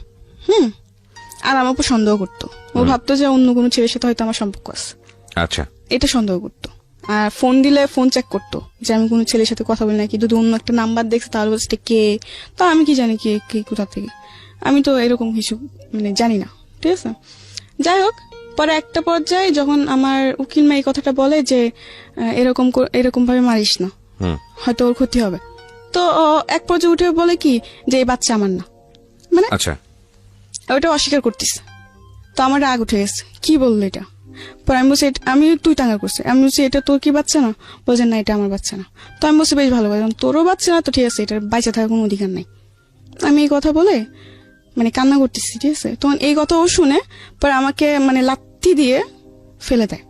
আচ্ছা, যার কারণে আমি খুব মাথায় খুব আঘাত পাই, এমনকি শরীরেও খুব আঘাত পাই। আর মাটিতে ও আমাকে এমন ভাবে মারতেছিল, মানে কি বলবো, জাস্ট পা দিয়ে লাথি দিতেছিল। ওহো, এই প্রেগন্যান্ট থাকা অবস্থাতে? হ্যাঁ হ্যাঁ, এটা কোমরে, পেটে বা পিঠে, বুকে, মুখে, মানে যেখানে সে পারতিছে। আমি তো মাটিতে পড়ে গেছি, ঠিক আছে? যাই হোক, অনেক মারধর করে। পরে একটা পর্যায়ে ও একটা লাইট থাকে, মানে গ্রামে তো অনেক লাইট দিয়ে চলাফেরা করা হয় যেহেতু কারেন্ট নাই। তো একটা লাইটার ছিল ওর, স্টিলের, সিলভারের, ঠিক আছে? ওইটা দিয়ে আমার একটা মাথায় বাড়ি মারে। পরে আমি আর বলতে পারি, আমি সেন্সলেস হয়ে পড়ে যাই। ওহো, ঠিক আছে? পরে কি হয় না হয় তা আমি জানি না, ঠিক আছে? যখন আবার আমি চোখ খুলি তখন দেখতে পারি যে আমার মাথায় পানি ডালতিছে, ঠিক আছে? আমার হাত পা মুছে দিতেছে, কান্নাকাটি করতেছে। আর এর মধ্যে আমার খুবই খারাপ অবস্থা হয়ে গেছে, ঠিক আছে? আমি প্রায় এই ঘটনার পরে আমি প্রায় 1.5 মাস অসুস্থ ছিলাম। আর এই ঘটনার পরে আমার বেবিটা নষ্ট হয়ে যায়। আচ্ছা, যাই হোক, নষ্ট হয়ে যাওয়ার পরে আমি তো অনেক অসুস্থ ছিলাম। এইসব খবর আমার মার কানে যায়, বাবার কানে যায়। তো আমার ফ্যামিলির থেকে আমাকে নিতে আসে, তো ওদিন আমাকে নিয়ে যায়, ঠিক আছে? নিয়ে যাওয়ার পর আমি প্রায় 1.5 মাস অসুস্থ ছিলাম, অনেক অসুস্থ হয়ে পড়ছি, ঠিক আছে? অসুস্থ হওয়ার পর 1.5 মাস পর আমি মোটামুটি একটু সুস্থ। তখন সে মেয়র চেয়ারম্যান নিয়ে আসে, তার কথা যে তার বাচ্চা নষ্ট করে ফেলছে আমি। ওহো, কিন্তু এটা আমি নষ্ট করি নাই, ওর বাচ্চা, বেসিক্যালি ওর আচরণের কারণেই হয়েছে। ওর আচরণের কারণে হয়েছে, কিন্তু ও পুরা দোষ আমাদের উপর ফেলতেছে যে আমরা নষ্ট করে ফেলছি, কিন্তু আসলে তো তা না। যাই হোক, এগুলো অনেক গ্যাঞ্জাম হয়েছে। ও মেম্বার চেয়ারম্যান আনলো, এটা আনলো, সেটা আনলো, অনেক কিছু আমাকে নিয়ে যাবে, ঠিক আছে? ওই ঘটনা পরে আমি আবার যাই ওর বাসায়, আবার যাই, সে একই আচরণ। সবাই কাছে বলছি, ঠিক আছে আমি যা করছি ভুল করছি, আমি আর এরকম করবো না। তো ওর উপর আমি আরেকবার বিশ্বাস করে আবার যাই। যাওয়ার পর সে একই আমার আচল করে, ঠিক আছে? যাক, পরে আবার চলে আসি। পরে আমি বলি যে আমি ওর কাছে আর যাবই না। তো আমার বাপ মাও বলে যে ঠিক আছে, একবার আমাদের কথা শুনে গেছোস, যখন ও ভালোই হয় নাই তো আর যাওয়ার দরকার নাই, তোর যেটা ভালো লাগে তুই সেটাই কর। তো আমি বলছি ঠিক আছে, আমি ওর সংসারে যাবো না, আমি ঢাকায় চলে যাবো। আচ্ছা, মানে ওই ঘটনার পর আমি আমার হাজবেন্ডের বাসায় যাইনি, আমি ঢাকায় চলে আসি। এরপরে ওর কি হয়েছে না হয়েছে, ও এখনো বেঁচে আছে কিনা তা আমি জানি না। ঢাকায় চলে আসি। ঢাকা চলে আসার পরে একটা বাসায় কাজ নিই আবার। তো বাসায় কাজ ছেড়ে আবার ওই যে বললাম হসপিটালে যে চাকরিটা, আচ্ছা, হসপিটালে একটা চাকরি নিই। আচ্ছা, ওই যে সেটা তো ব্যাকে আপনি বলেছিলেন হসপিটালে চাকরি নেন, এবং ওখানে চাকরি করতে করতে আপনার একটা ছেলের সঙ্গে পরিচয় হয় মূলত মোবাইল চালাতে গিয়ে, ফ্ল্যাশব্যাকে গিয়ে আপনি যেটা বলেছিলেন। হ্যাঁ, এটা ওই ছেলেটার নাম কি ছিল? ছেলেটার নাম রিয়াদ ছিল। আচ্ছা, রিয়াদের সঙ্গে পরিচয়। হ্যাঁ, তারপর? তো ওই যে বিয়ের পরে চলে আসলাম ঢাকায় এসে চাকরি করে, চাকরি শেষে ফোন কিনলাম, ফোনের মাধ্যমে ওই ছেলের সাথে আমার পরিচয়, রিয়াদের সঙ্গে পরিচয়। রিয়াদের সামনে আমার পরিচয়। তো যাই হোক, এমনি আস্তে আস্তে ওর সাথে কথাবার্তা বলি। মানে ও আমার ওই সময়টা আমি খুব একা ছিলাম, আমার মন অতটা খারাপ ছিল যে তোর মনে হতো যে কেউ দরকার যে আমাকে সামলাবে, বা কারণ যেমনই হোক আমার জীবন অনেক কিছু ঘটে গেছে। আচ্ছা, তো দেখতেছি ওকে আমি আবার সবকিছু বলছি, আমার যে আমার বিয়ে হয়েছে বা কিছু সবকিছু বলছি। তো আমাকে একটা কথা বললো কি, হ্যাঁ মানুষ জীবন হতেই পারে, এটা কোনো ব্যাপার না। ও আমাকে এই সাহসটা দিয়ে আমার মন জয় করে নিছে, যে ও আমাকে এতটা সাপোর্ট দিতেছে, মানে আমি ওর উপর একটা বিশ্বাস করতে শুরু করলাম। যাই হোক, এমনি আস্তে আস্তে কথাবার্তা বলতে বলতে বলতে বলতে একটা পর্যায়ে ওকে অনেক ভাল লাগতে শুরু হলো আমার। ঠিক আছে, ওকে না দেখলে আমার ভাল লাগতো না, বা ওর সাথে কথা না বললে আমার ভাল লাগতো না, মানে অন্যরকম একটা অনুভূতি হয়ে গেছে ওর জন্য। জি, ঠিক আছে। তো এমনি একদিন দেখা করলাম, এরপর আর একদিন দেখা করলাম, যাক পরিচয় হওয়ার পরে ওটাওয়ারি 2 দিন দেখা করলাম, কয়েকদিন পর পরে দেখা করছি। 2 দিন দেখা করার পরে আরেকদিন দেখা করতে গেছি। ঠিক আছে, তখন আমাকে বলে কি যে চলো আজকে তুমি আমার বাসায় চলো। আমি বলছি কেন, আমি বাসায় কেন যাব? বলে যে এমনি চলো না। আমি বলছি না, আমি যাবো না। তা ও বলে কি আজকে তো তুমি আমার বাসায় না, তাহলে ভাববো যে তুমি আমাকে লাভই করো না, সবকিছু টাইম পাস করতেছো, আমাকে এরকম বলতো। আমি বলছি টাইম পাস মানে আমি তোমাকে সত্যি লাভ করি। বলছে না, এটা প্রমাণ দাও। তো আমি বলছি আমি তোমার বাসায় যেতে যেটা প্রমাণ হয়ে যাবে, এটা কোন ধরনের কথা? আচ্ছা। ও বলে কি জানা, যদি তুমি আমাকে লাভ করো তাহলে চলো, আর যদি লাভ না করো তাহলে তুমি বাসায় যেতে পারো। আমাকে 2টা অপশন দিচ্ছে। আচ্ছা। তাও আমি বলছি আচ্ছা ঠিক আছে, যখন তুমি এটাই বলতেছো যে তোমার ভালোবাসা প্রমাণ দিতে তোমার সাথে তোমার বাসায় যেতেই হবে, আচ্ছা ঠিক আছে আমি তোমার বাসায় যাব। এটা বলে ও আমাকে নিয়ে বাসে উঠলো। তখন খালি শ্যামলী শ্যামলী নামই শুনছি, শ্যামলী কোন জায়গায় এটা আমি জানতাম না। তো ওদিনও আমাকে শ্যামলীতে নিয়ে যায়, বাসার নাম দিয়ে শ্যামলীতে নিয়ে যায়। আচ্ছা। শ্যামলীতে নিয়ে যাওয়ার পরে হোটেলে ঢুকবে, তখন আমি ঢুকতে চাই নাই। আমি বলছি তুমি বলছো বাসা, এটা কোন জায়গায় নিয়ে আসলে? বলে এটা শ্যামলী। আমি বলছি এটা কার বাসা? এটা বাসা, এটা হোটেল। তো আমি বলছি আমি এখানে যাব না। তো যে আমার বাসায় তো একটু প্রবলেম আছে, এই জন্য তোমাকে এখানে আনা। তো আমি বলছি না, আমি যাব না, আমি বাসায় চলে যাব। ঠিক আছে, তো সে একই ভাবে আবার বলতেছে তার মানে তুমি আমাকে লাভ করো না, এগুলো বলে। তো যেহেতু আমি ওর প্রতি অনেকটা দুর্বল ছিলাম, তো আমি বলছি না, আমি তোমাকে লাভ করি। তো আমি বলছি আচ্ছা ঠিক আছে আমি যেতে পারি, কিন্তু একটা শর্ত। তো আমাকে বলে কি শর্ত?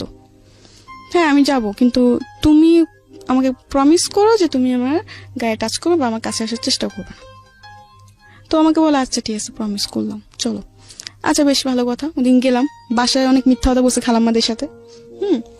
অনেক মিথ্যা কথা বলতে কি, আমি বলছি দেখো আমার একটা বান্ধবীর বার্থডে, তো আমি ওদের বাসায় থাকবো। তো আমার খালাম্মা বলে কিসের বান্ধবী, আজ পর্যন্ত তো কোনদিন শুনি না এই কথা, আজকে হঠাৎ? আমি বলছি সবসময় শুনতো এরকম কথা, অনেক কিছু উজাহর দিই। দেওয়ার পর বলে যে আচ্ছা ঠিক আছে। আমার খালাম্মা সকাল সকাল চলে আসিস, বেশি গিয়া করিস না, এরকম বলে। ঠিক আছে, তখন আমি বলি যে আচ্ছা ঠিক আছে। এটা বলে খালাম্মাদের ফোন দিয়ে বলে দিই। বলে দেওয়ার পর ওদিন আমি ওদিন শ্যামলীতে যাই। যাওয়ার পর আমাকে হোটেল নিয়ে উঠার পর একটা রুম বুকিং করে ও বিরিয়ানি আনায়, 7 আপ আনার পর আমাকে ও নিজের হাতে বিরিয়ানি খাওয়াই দিচ্ছে। আমি বলছি আমি খাবো। ও বলছে না আমি খাওয়াই দিই। ওদিন এত ভালোবাসা কোথাতে উতাল দিয়ে চলে আসছে আল্লাহ জানে। আমার নিজেরও খুব অবাক হইতেছিল ওদিন, যে ছেলে ঠিক মতো কথাও বলতো না, এখন নাকি সে আমাকে ভাত খাওয়াই দিতেছে। বাহ ভালোই। যাই হোক, অনেক গল্প টল্প করছি। তখন রাত্রের 12টা 12:30 বাজে। আপনার হোটেলের গেট তালা মেরে ফেলে 10টা 10:30টার দিকে। ঢুকলেও নাকি বুড়ানি কারে ফটোকপি টটোকপি লাগে। তো আমরা যেদিন গেছি উনি কিছু লাগে নাই। ঠিক আছে, ওদিন জাস্ট একটা লোক আসছে, এসে কিছু নাম টাম নিয়ে একটা ফটো নিয়ে রুমটা বুকিং দিয়ে দেয়। ওকে, ঠিক আছে। আচ্ছা যাই হোক, খাওয়া দাওয়া সেরে আমরা গল্প টল্প করে টিভি দেখে, তো আমার ঘুম আসতেছে রাত্রে 12:30 1টা বাজে তখন। তো আমি বলছি আমি ঘুমাবো। তো যাচ্ছি ঠিক আছে ঘুমাবো। তো আমি বলছি তুমি ওই সাইডে ঘুম, আমি এই সাইডে ঘুমাই, এরকম ভাবে আর কি শুলাম। শোয়ার পর রাত্রে 2টা 2:30টার দিকে দেখলাম যে সে মানে তার মতলব বেশি ঠিক না। আপনি 2টা 2:30টার সময় একটা ছেলের সঙ্গে আপনি একই কক্ষে আছেন, এখানে মতলব ঠিক না হওয়া মানে ঠিক, তার মতলব শুধু দোষ দিচ্ছেন কেন? এটা তো দোষ না, আপনারও। কারণ আমি তো তাকে আগে থেকে বলে দিচ্ছি। ঠিক আছে, এখানে একটা পারসেপশনের ব্যাপার আছে। প্রথম কথা হচ্ছে যে আপনার বয়স অনেক অল্প, সেটা ঠিক আছে, কিন্তু আপনার অভিজ্ঞতার জায়গাটা তো অল্প না। এবং আপনি দেখেন প্রথম থেকেই আমি একটা জিনিস আপনাকে খেয়াল করেছি, আপনার অনেস্টি। প্রত্যেকটা বাসায় আপনি গেছেন, নিজের পরিবারে থাকতে ভালো লাগে না, কাজের জন্য গেছেন, যেখানে আপনি দেখেছেন অন্যায় আচরণ হচ্ছে আপনি সেখান থেকে চলে আসছেন। জি জি চলে আসছেন তার মানে ধরে নিতে হচ্ছে আপনার ইন্টেনশন ভালো ছিল, কিন্তু আপনি এটাও খুব ভালো করে জানেন যে একটা ছেলের সঙ্গে কিভাবে মিশলে সেই ছেলেটা আপনার সুযোগ নিতে পারে, অবশ্যই জানেন। অবশ্যই, তো অবশ্যই। জানার পরে আপনি যখন তাকে এরকম একটা কক্ষে আপনি তাকে নিচ্ছেন এবং আপনারা একসাথে স্টে করবেন, সেখানে আপনি আশা করছেন যে সে আপনার সঙ্গে ঋষি পুরুষের মতো আচরণ করবে। এটা কি মানে অন্যায়? এটা একটা এটা নিজের জায়গা থেকে বোঝাটা কি ঠিক থাকলো? এটা তো আপনি না, এটা আমার বোঝা যায় থেকে ঠিক ছিল না দেখে তো আজকে এরকম। এক্স্যাক্টলি। সো আপনি এটাকে স্বীকার করতে হবে যে এটা আপনার হ্যাঁ, ভুল এটা ছিল। আমার ভুল, এটা আমার ভুল। কিন্তু Okay, ওদিন তারপর? আমি যে ওকে ওখান থেকে যে আমি ওর সাথে ঝগড়া করে বের হয়ে আসবো, এমনও কোনো পথ আমার ছিল না। যদি ওরকম যদি থাকতো আমি ওদিন সত্যি বের হয়ে আসতাম। ওকে, রাতে 2টা 2:30 তখন আমি না পাবো গাড়ি না। আপনি একই সঙ্গে একটা রুমের মধ্যে আছেন মানে হ্যাঁ এখানে তো- না, ও আমার বিশ্বাসটা অর্জন করছে, ঠিক আছে। আমি মনে করি যে সবাই তার পৃথিবীতে খারাপ না, কেউ তো ভালো আছে। ঠিক আছে, বলেন তারপর। আপনার এরকম জায়গাতে যাওয়াটাই উচিত হয়নি, এখানে গিয়ে তাকে হ্যাঁ, টেস্ট আমার করার দরকার এরকম ছিল না। যাওয়াটা উচিত হয়নি। এটা আমি অপরাধ নিজেকে দোষারোপ করি যে আমার একটা মিস্টেকের কারণে এরকম হয়েছে, ঠিক আছে। এটা আমি নিজেকে দোষারোপ দিই, এটা আমার দোষ, এটা কারো দোষ না। যাই হোক, পরে গেলাম, ও আমার সাথে অনেক খারাপ আচরণ করে, ঠিক আছে। মানে ওর সাথে আমার কি বলবো। ঠিক আছে, আমরা বুঝতে পেরেছি বিষয়টা। তারপর কি? আচ্ছা, যাই হোক, পরে ওদিন সকালে আমি খুব কান্নাকাটি করলাম যে তোমার উপর আমি এত বিশ্বাস করলাম আর তুমি এমন একটা কাজ করতে পারলা কি করে। বলে কি যে এটা তো স্বাভাবিক, এটা তো কিছু না, আর আমি তো তোমাকে লাভ করি এবং কি তোমাকে আমি বিয়ে করবো। আমাকে অনেক কিছু দিয়ে মানে আমার কান্না থামায়। তো ও আবার আমার খালাম্মাদের সাথে দেখাও করতে আসছে। আমার খালাম্মা অসুস্থ ছিল তো দেখা করতে আসছে। মানে অনেক কিছু ওদিন অনেক কিছু বুঝ দিল, ঠিক আছে। পরে ওরা অনেক কিছু কাজ করলো যেটা দেখে ওর প্রতি একটু হলে আমি বিশ্বাস হয়ে গেছিল যে না, ও যা করছে মানলাম ভুল করছে, হয়তো আমারও কিছু অপরাধ ছিল তার জন্য এরকম হয়েছে, কিন্তু এখন তো আমাকে ছাড়ে নাই, ও তো এখনো আমার সাথে আছে এবং কি আমরা বিয়েও করবো। আমি বেশ ভালোই। তাই আমরা দেখা যাচ্ছে কয়েকদিন পর পরে আমাদের যাওয়া হতো, ঠিক আছে। ও আমাকে 2 দিন আগে জানাই দিত, আমি ওরকম ভাবে বাসার থেকে তৈরি হয়ে চলে যেতাম। আচ্ছা, এরকম উড়াউড়ি অনেকদিন চলতে থাকলো, ঠিক আছে।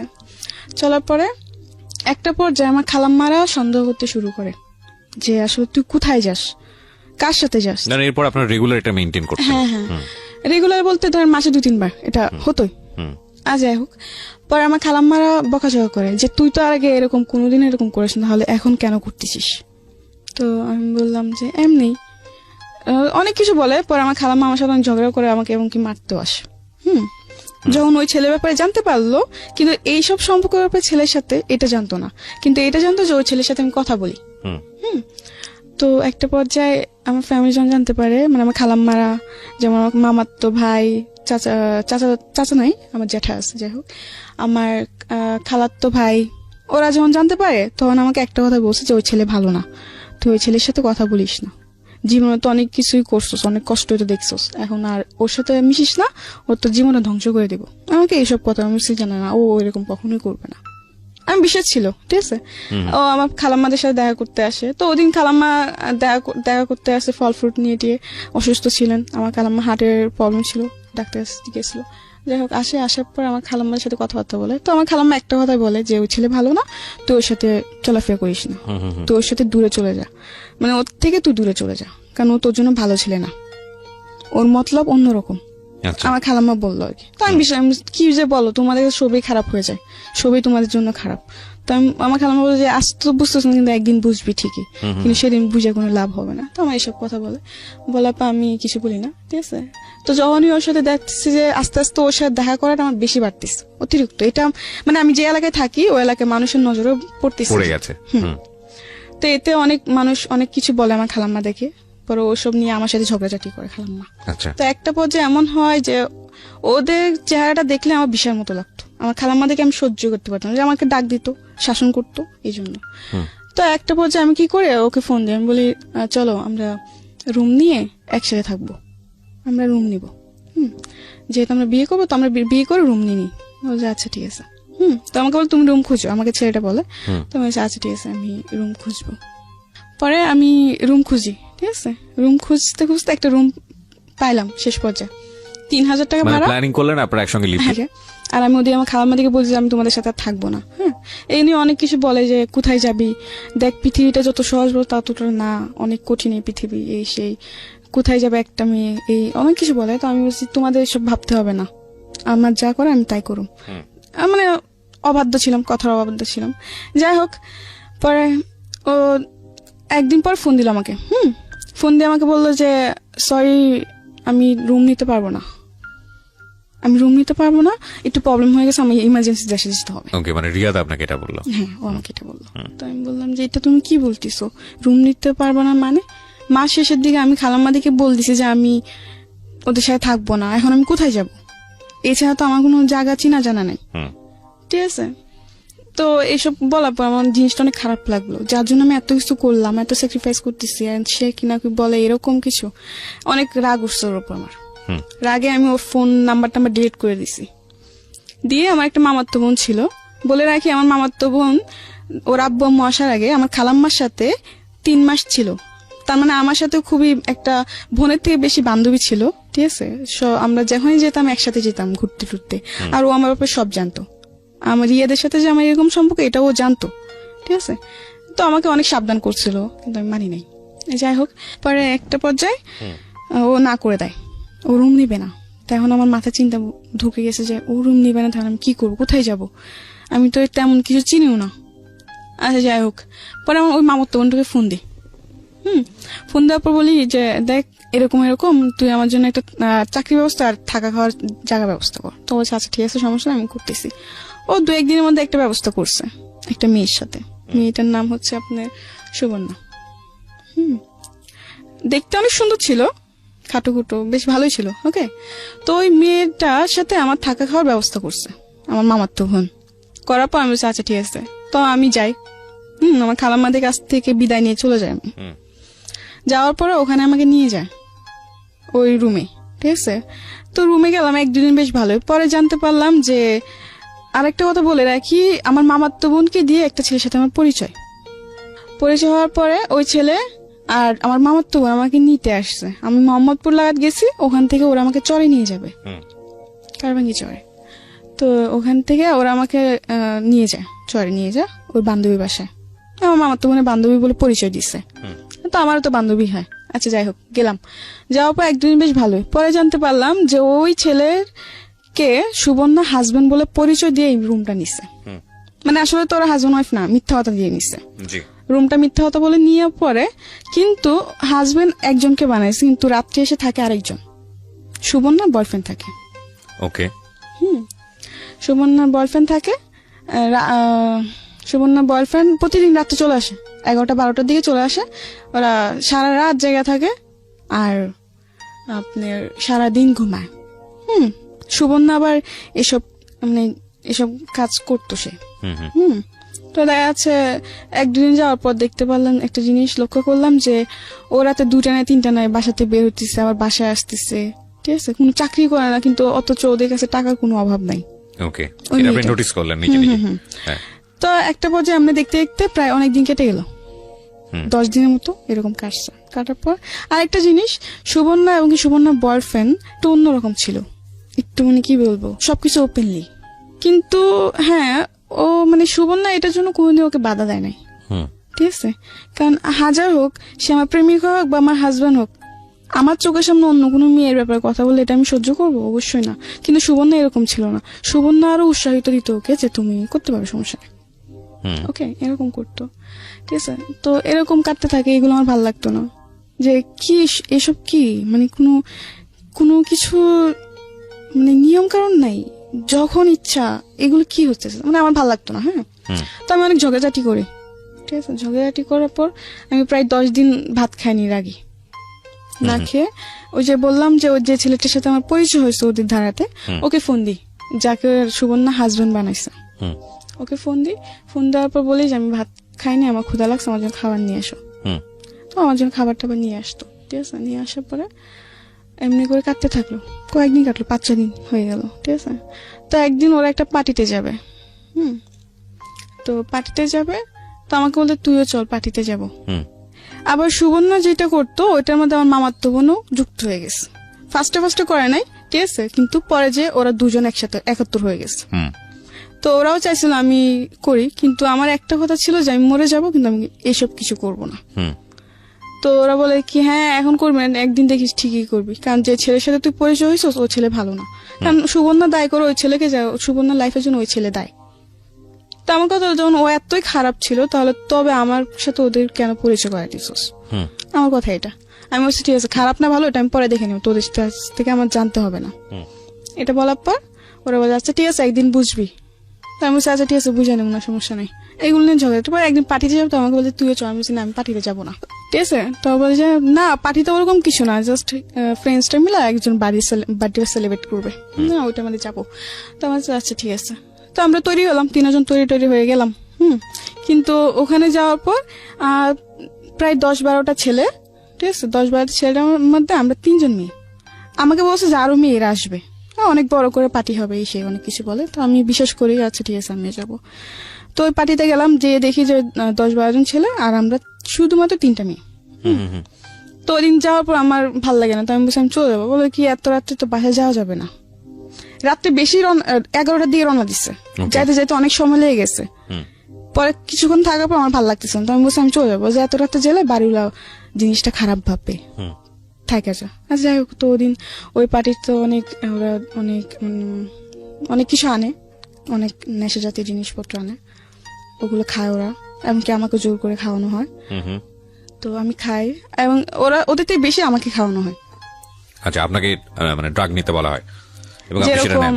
মানে অনেক প্রকারের জিনিস। কি নেন? যেরকম আপনার ভিআরটা তো সিম্পল একটা জিনিস, ওটা কোনো বড় ব্যাপার না। ভিআর, মদ, পরে আপনার ইয়াবা, পরে গাঞ্জা, এরকম। এক রাতে আপনি এত কিছু নিয়ে ফেললেন? না মানে আমি ওদিন এত কিছু নিই নাই, আমি জাস্ট একটা জিনিস নিয়েছি, ওটা হলো মদ। কিন্তু ওদিন আমি মদটা এত পরিমাণ খেয়ে ফেলছি যে আমার পরে কোনো হুঁশ জ্ঞান নেই। ওই পার্টিতে যে আমি খেতে চাই নাই, ঠিক আছে, ওর বলছে কিচ্ছু হবে না তুই খা। আমাকে অনেক কিছু বললো, তো আমিও খেয়ে ফেললাম। কিন্তু খেতে খেতে এতগুলো আমাকে খাওয়াই দিচ্ছে ওরা যে বলার বাইরে। মানে ওরা দুটি খাইছে একবার, আমি খাইছে ওদের সাথে, আমাকে খাওয়াইছে আবার 3বার, এরকম ভাবে। মানে ওরা ডবল থেকে ডবল আমাকে খাওয়াইছে। খাওয়ানোর পর তো আমি হাবল তাবল বলতেছি, আমার পিছে কি করছে না করছে সবকিছু, মানে কান্না করতেছি আর বলতেছি। মানে তোমার আমার কোনো হুঁশ জ্ঞান ছিল না, আমি যে বাসায় হেঁটে যাবো ওটাও জ্ঞান ছিল না। তো ওদিন হ্যাঁ অনেক কিছু হতে পারতো, কিন্তু একটা ছেলে ছিল যার কারণে হয়তো আমি ওদিনও বেঁচে আসছি, নিজেকে হয়তো ওদিন রক্ষা করতে পারছি। পরে ওই ছেলে ওদিন হ্যাঁ আমার সাথে চেষ্টাও হয়েছিল, কিন্তু আমি যখনই মানে চিৎকার চেঁচামেচি করি, তো ওই ছেলেটা বলে যে এখন যদি একে বেশি মানে গা করা হয় তো চিৎকার চেঁচামেচি করবে আর মানুষজন চলে আসবে, এখানে পর অনেক বড় প্রবলেম ক্রিয়েট হয়ে যাবে, দরকার নেই ওকে ওর মতো থাকতে দে। তো ওদিন রাত্রে আমি আমার মতোই ছিলাম, সকালে বাসায় ফিরি, সকাল বাসায় ফিরে এসে ঘুম দিই, সারা রাত ঘুমাই নাই, এসে সারাটা দিন ঘুমাই, রাত সন্ধ্যা থেকে ঘুম, মানে সকালতে এসে ঘুম দিছি একদম রাত্রে 8টা-9টা বাজে উঠছে ঘুম থেকে, না খাওয়া দাওয়া না কিছু। পরে আমি ওদের উপর চিল্লালাম যে তোরা কেন আমাকে জোর করতে গেলি, আমি কোনোদিন এগুলো খাই নাই, জীবনে প্রথম আমি খেলাম, তোরা খাস ভালো কথা, তোদের সাথে আমার কেন যোগ করলাম, তো তোদের ভালো ঝগড়াঝাটি হয়। তো এক পর্যায়ে আমি ওই ছেলেটাকে বলে আমি ওদের সাথে থাকবো না, আমার জন্য রুম দেখো তুমি। রুম কি মানে অন্য জায়গায় দেখো, আমি অন্য জায়গায় থাকবো, ওদের সাথে আমি থাকবো না। তো আচ্ছা ঠিক আছে দেখতেছি, কিন্তু এর মধ্যে আমি ওদেরকে বসে চাকরি খুঁজো, ওরা বলে কি আজকে না কালকে না পরশু, এরকম ভাবে অনেক উজাহার দেয়। তো একটা পর্যায়ে রুম ছেড়ে দিব, ঠিক আছে। তো আবার সুবর্ণাকে ওই ছেলেটা বলে কি যে তুমি রুম দেখো। তো সুবর্ণা প্ল্যানিং করে কি যে আচ্ছা ঠিক আছে আমি না 2টা রুম একসাথে দেখবো, একটা মানে তোরা থাকবে, একটা মানে আমি আমার বয়ফ্রেন্ড থাকবো নি। আমি ওই ছেলে বলে আচ্ছা ঠিক আছে। তো আমি বসে আচ্ছা ঠিক আছে যা, তোরা তোদের রুমে থাকবে আমি আমার রুমে থাকবো, এটা কোনো জ্ঞান না। ওরা বলে আচ্ছা। তো এমনি করে একটা পর্যায়ে ওরা রুম দেখে, রুমে অ্যাডভান্স দেয়, জিনিসপত্র নিয়ে চলে যায়, ঠিক আছে। আমাকে ওদিন ওই বাসায় একা রেখে যায়, মানে ওরা জিনিসপত্র নিয়ে চলে যায়, বাড়িগুলোকে পুরা ভাড়া দেওয়া হয় নাই, না দিয়ে ওরা রাত্রে 12টা বাজে সব জিনিসপত্র গুছিয়ে নিয়ে চলে গেছে। আমাকে বলে কি যে আমি আবার আসবো, আমরা জিনিসপত্র রেখে সেট করে পরে তোকে আবার নিতে আসবো, এটা বলে ওরা চলে যায়। 12টা গেল, 2টা গেল, 3টা বাজে আমি ফোন দিচ্ছি, কি রে তোরা কই 3টা বাজে এখনো আসলি না আমাকে নিতে, আমি তো একা একা বসে আছি, খাওয়া দাওয়া করি নাই। ও বলে কি দেখ অনেক রাত হয়ে গেছে যে আসি নাই, হ্যাঁ তুই ঘুমায় পর, অনেক কিছু বলে। পরে সকাল হয়েছে, আমাকে সকালে বলে কি সকাল ভোরে ভোরে রওনা দেবে। কেন? যেন কেউ দেখতে না পারে। আমি বলছি কেন, আমি কি কোনো ডাকাতি করবো না, চুরি করবো না, আমাকে কেউ দেখতে পারবো না, আমি এই কথা বলি। তো বলে কি না ওরকম কিছু না, এমনি বসে যেমনি বসে এমনি আয় চুপচাপ। আমি বলছি, আচ্ছা ঠিক আছে। তো আমি আমার জিনিসপত্র নিয়ে একটা রিক্সা নিয়ে চলে যাই, যেন কেউ না দেখতে পারে, Okay. চুপটি করে চলে যায়। কিন্তু ওরা যে জানি না যে ভাড়াটা দেয় না, এইসব আমি কিছুই জানতাম না। আমি জিজ্ঞাসা করছি ভাড়া দিয়েছি, বলে হ্যাঁ বাড়িগুলো সবকিছু দেওয়া ক্লিয়ার, কোনো গ্যাঞ্জাম নেই। আমি বলছি, আচ্ছা। যাই হোক, পরে একটা রিক্সা নিয়ে আমাকে বলে এমন এমন জায়গায়। তো আমি এমন জায়গায় গেছি, যাওয়ার পর ফোন দিছি, ফোন দিয়ে বলে কি আসতেছি। এটা বলার পর ও বলে 2-3 বার ফোন দিছি, দেওয়ার পর আসতেছে বলে আর আসে না। 1-2 ঘন্টা পার হয়ে গেছে, আসে না। তো একটা রাস্তার মধ্যে আমি একটা মেয়ে দাঁড়াইছিল, মানুষের নজর তো পড়বেই। সে সকাল থেকে দাঁড়াইছে, দুপুর পার হয়েছে, আসে না। একটা পর্যায়ে আমার ফোন অফ হয়ে যায়, চার্জ থাকে না, অফ হয়ে যায়। তখন ও আসে না। পরে একটা চাচা দেখে বললো কি ব্যাপার, তোমাকে এই সকাল থেকে দেখেন দাঁড়াইছো, চলো আমার বাসায় চলো, তুমি যতক্ষণ তোমার কেউ না আসবে তখন তুমি আমার বাসায় থাকো, রাস্তায় দাঁড়ালে মানুষ খারাপ বলবে। তো আমি বলছি আচ্ছা ঠিক আছে। ও চাচা আবার জিজ্ঞেস কার বাসায়, তখন আমি একটা মিথ্যা কথা বলছি যে আমার ভাবির বাসায় আসছি, দেশের থেকে আমি আমার ভাবির বাসায় আসছি, আমি আমার ভাবির বাসায় চিনি না, আমার ভাইয়া নিতে আসবে, এটা বলছি। কি বলবো, তখন তো আর কিছু বলার ছিল না।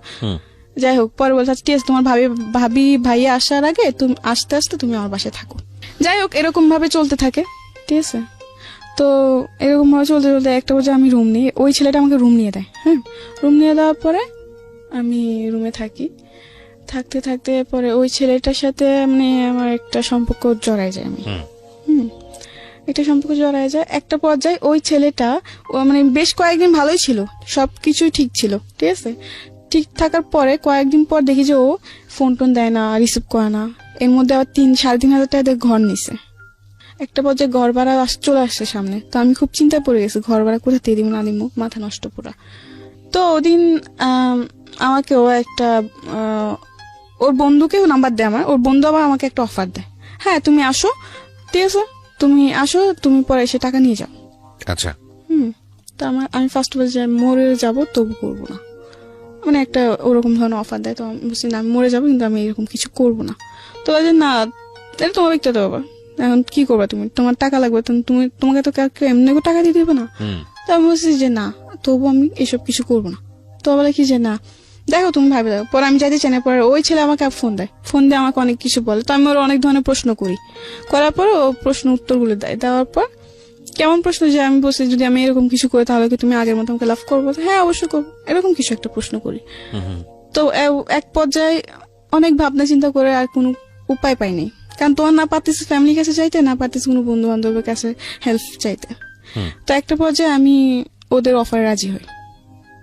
তো দিন যাই, যাওয়ার পরে বিকাল 4টায় যাই, সকাল 7টা-8টার দিকে বের হই ওখান থেকে। টাকা নিয়ে এসে ঘর ভাড়া টর ভাড়া দিই। যাই হোক, পরে একটা পর্যায়ে এরকম হতে থাকলো, ঠিক আছে। তো একটা পর্যায়ে আমি ভাবি যে আমি এসব কিছু আর করবো না, ওকে, আমি চাকরি করব। কিন্তু একটা জিনিস কি, আমি যেখানে চাকরি করতে যাই সবার সে একই রকম ব্যবহার, আমার আর ভাল লাগে না। একই রকম, আমি তো 10টা মেয়ের মতো একটা মেয়ে, তো 10টা মেয়েকে তোমরা এরকম ভাবে, তবে আমাকে কেন দেখো, মানে যেখানে যে আমার মানে শান্তি নেই। বুঝতে পেরেছি। ও কথাগুলো বুঝে নেবেন প্রিয় শ্রোতা, আসলে কি বলতে চাচ্ছে, ঠিক আছে। তো এগুলো অনেক মানে যেখানে যায় এখানে সে একই কাহিনী, ভাল লাগে না, ঠিক আছে। তো এমনি করতে আমি যেখানে চাকরি নিয়ে এই একই প্রবলেমের কারণে আমার সবকিছু ছাড়তে হয়, কারণ আমার চেষ্টা যে আমি এসব কিছু করবো না, আমি এসব আমাদের জড়াবো না, কিন্তু এগুলো আর হচ্ছে না, ঠিক আছে। তো একটা পর্যায়ে বিরক্ত হয়ে আমি ভাবি যে আমি আর চাকরি করবো না। তো আমি একটা বাসায় একটা মানুষের দাঁড়াতে, ঠিক আছে, একটা বাসার পরিচয় একবার পরে বাড়িতে ফোন দেয়। আমার বাড়িতে তো আমার ফ্যামিলির সাথে খুব কম যোগাযোগ হয়, ঠিক আছে। বাড়িতে ফোন দিই, ফোন দেওয়ার পর জানতে পারি আম্মু খুব অসুস্থ, টাকা লাগবে। এখন আমার কাছে চাকরি নাই, আমি নিজেই অনেক কষ্টের মধ্যে আছি, আমি চাকরি নাই, আমার টাকা পয়সা, আমি কি করে টাকা দিব। তো অনেকজন থেকে ধার চাইছে, কেউ আর ধার দেয় না, সবাই এইটা ধারণা যায় আমি কোথা থেকে টাকা দিব, এইভাবে ধার দেয় নাই। পরে একটা পর্যায়ে আমি ওই ছেলেকে আবার ফোন দেয়, আমি বলি দেখ এরকম সমস্যা, আমার কাজ লাগবে, আমি নিজে থেকে বলি। তো একটা বাসার পরিচয় হয়, তো ওখানে ওই বাসাতে আমি গেলাম, যাওয়ার পর এরকম ভাবে চলতে থাকে অনেকদিন। তো একটা পর্যায়ে আমি ওই বাসাতে যেয়ে সেট হয়ে যাই, দিন রাত আমি ওখানেই থাকি, ঠিক আছে। তো এমনি দিন রাত থাকি। তো একটা পর্যায়ে দেখা যাচ্ছে টাকা পয়সা আমার অভাব নেই, টাকা পয়সা আমার আসতেছে। তার মানে বিষয়টা এরকম দাঁড়ালো যে আপনি কাজের মধ্যে নিজে নিজে ইনভলভ হলেন। কিছু নিজের দোষের কারণে হয়তো এরকম হয়েছে। যাই হোক, পরে ওইটা জাস্ট তখন শুধু আমি জাস্ট এগুলোই করতাম, কোনো নেশার দিকে আমার কোনো ছিল না।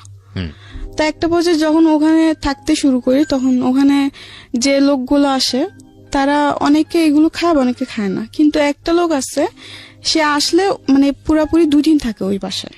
আচ্ছা। উনি আবার এগুলো খায়। যখন ও আসে তখন দেখা যাচ্ছে 50-60 পিস করে আনা হয় ইয়াবা 50-60 পিস, আরো বেশি আনা হয়। ঠিক আছে, তো দেখা যাচ্ছে ওখান থেকে আমার খাওয়া শুরু।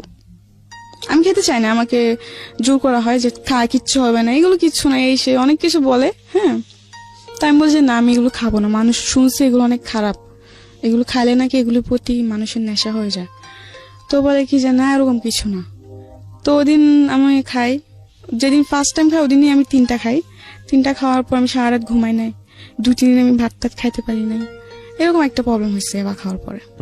ঠিক আছে, যাই হোক, ওটা তো জাস্ট এমনি খাইছি। পরে দেখতেছি মানে আমি যে বাসায় থাকতাম, এই বাসায় আবার একজন এটার সাথে খুবই মানে এটা ওর খেতেই হতো। ঠিক আছে, ও 4-5 বছর ধরে ওই জিনিসটা খায়। তো প্রতিদিন রাত্রে যখন আমি ঘুমাতাম, আমার বিছনার পাশে এসে বসতো ওইগুলো নিয়ে, আর বসে বলতো খা। আমি বলছি না, আমি খাবো না। বলে আরে কিচ্ছু হবে না, খা না। তো এমনি বলে যে খা, কিচ্ছু হবে না। তো আমি এমনি শতানি করে করে খাইতাম।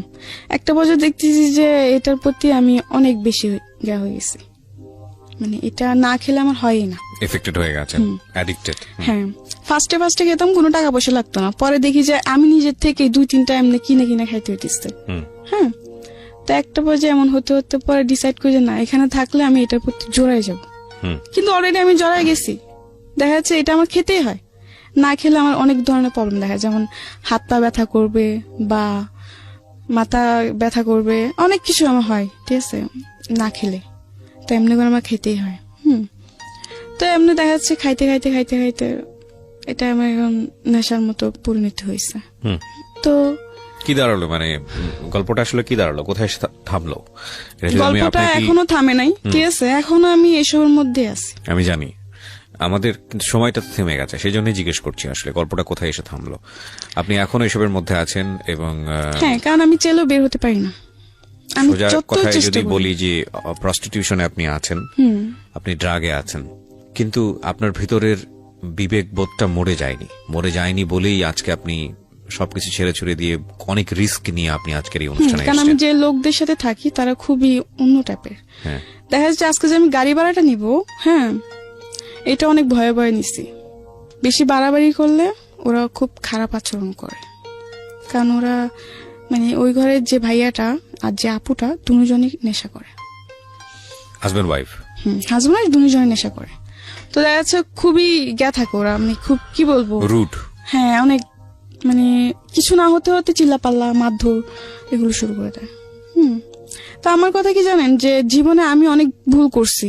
ঠিক আছে, আমার সত্যি হয়তো আমিও আমার ভুলের কারণে এরকম এমন একটা জীবন আমি পাইছি, কিন্তু এখন বুঝি আমি যে আসলে এই জীবনটা কতটুকু কষ্টজনক।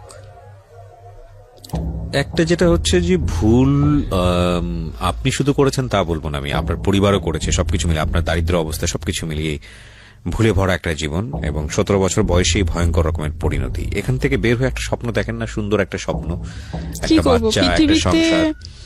যার হাতে ধরছি, ঠিক আছে, এই পথে আমি যার হাতে ধরছি সে শুধু নিজের স্বার্থটা দেখছে। সোজা বাংলায় যদি বলি, সেক্স ছাড়া অন্য কিছু বোঝেনি। আমি একটু কনক্লুশনে আসতে চাই প্রিয় শ্রোতা। অবশ্যই ভয়াবহ রকমের ভাবে ভিকটিম যাদেরকে নিয়ে গণমাধ্যমে তেমন একটা কথা হয় না, এবং আপনারা দেখেছেন যে আমি সবসময় এদেরকে প্রিভিলেজ দেই বলার জন্য। আমাদের সমাজে যখন একটা দুর্ঘটনা ঘটে, মেয়েদের দিকে আঙ্গুলটা অনেক চওড়া করে আমরা তুলি, ধরে নিই তারই দোষ। চলন বলন, সাজ পোশাক, লাইফস্টাইল সবকিছু থেকেই ঘরের মধ্যে কোন একটা সমস্যা, মেয়েদের দিকেই আমাদের আঙ্গুলটা চলে যায়। এটা আমাদের সামাজিক পুরুষতান্ত্রিক সমাজের অন্যতম একটা দোষ আমি বলি। এবং আমরা যত শিক্ষাই নিই না কেন, যত উচ্চ শিক্ষাই নিই না কেন, আমরা কেন জানি আমাদের এই পরিবার থেকে পাওয়া, সমাজ থেকে পাওয়া এই শিক্ষা থেকে সহজে বের হতে পারি না, যে কারণে নারীরা বিভিন্নভাবে নির্যাতিত হয়, ঘরের মধ্যে হয়, ঘরের বাইরে হয়। এবং এটা এমন না যে আমি আপনাকে উপদেশ দিচ্ছি, এমন না যে আমি সাধু বাবা, বা এমন না যে আপনি যারা শুনছেন আপনার জীবনে এটা ঘটেনি। বিষয়টা এরকম না। বিষয়টা হচ্ছে এটা আমাদের সামাজিক বাস্তবতা, এটা কম বেশি সবার জীবনেই আছে।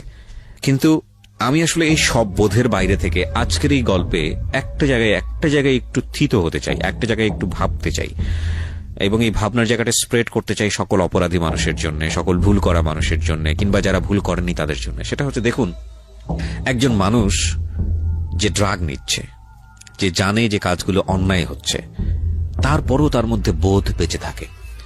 বোধ বেঁচে থাকে এই কারণে যে সে ওখান থেকে এসকেপ করতে চায়, সেখান থেকে ফিরে আসতে চায়, সে একটু হলেও নিঃশ্বাস নিতে চায়। একটা মানুষের মধ্যে যতক্ষণ বোধ বেঁচে থাকে, ওই মানুষের মনুষ্যত্ব মরে না, ওই মানুষের সম্ভাবনা মরে না। এবং এটা আমি বিশ্বাস করি মনে প্রাণে যে প্রতিটি মানুষই সম্ভাবনাময়। কারণ কেবলমাত্র পাগল যে, উন্মাদ যে, বদ্ধ উন্মাদ, তার ভিতরে বোধ মরে যায়। এছাড়া প্রত্যেকটা মানুষের মধ্যেই কম বেশি বোধ জেগে থাকে। যে মানুষটি খারাপ কাজ করে, যে মানুষটি অন্যায় কাজ করে, যে মানুষটি ভুল করে, আপনি যদি সেই ভুলের পেছনের ব্যাকগ্রাউন্ডটা জানেন, আপনি যদি এই অন্যায়ের পেছনের ব্যাকগ্রাউন্ডটা জানেন, আপনি যদি অপরাধের পেছনের ব্যাকগ্রাউন্ডটা জানেন, তাহলে তাৎক্ষণিক ওই অপরাধী মানুষের প্রতি যে আপনার যে প্রতিক্রিয়া, সেটা অনেকটাই চেঞ্জ হবে, বা চেঞ্জ হতে বাধ্য। আমি কথা এই কারণে বলছি, সোশ্যাল মিডিয়াতে আমরা সবাই অ্যাক্টিভ।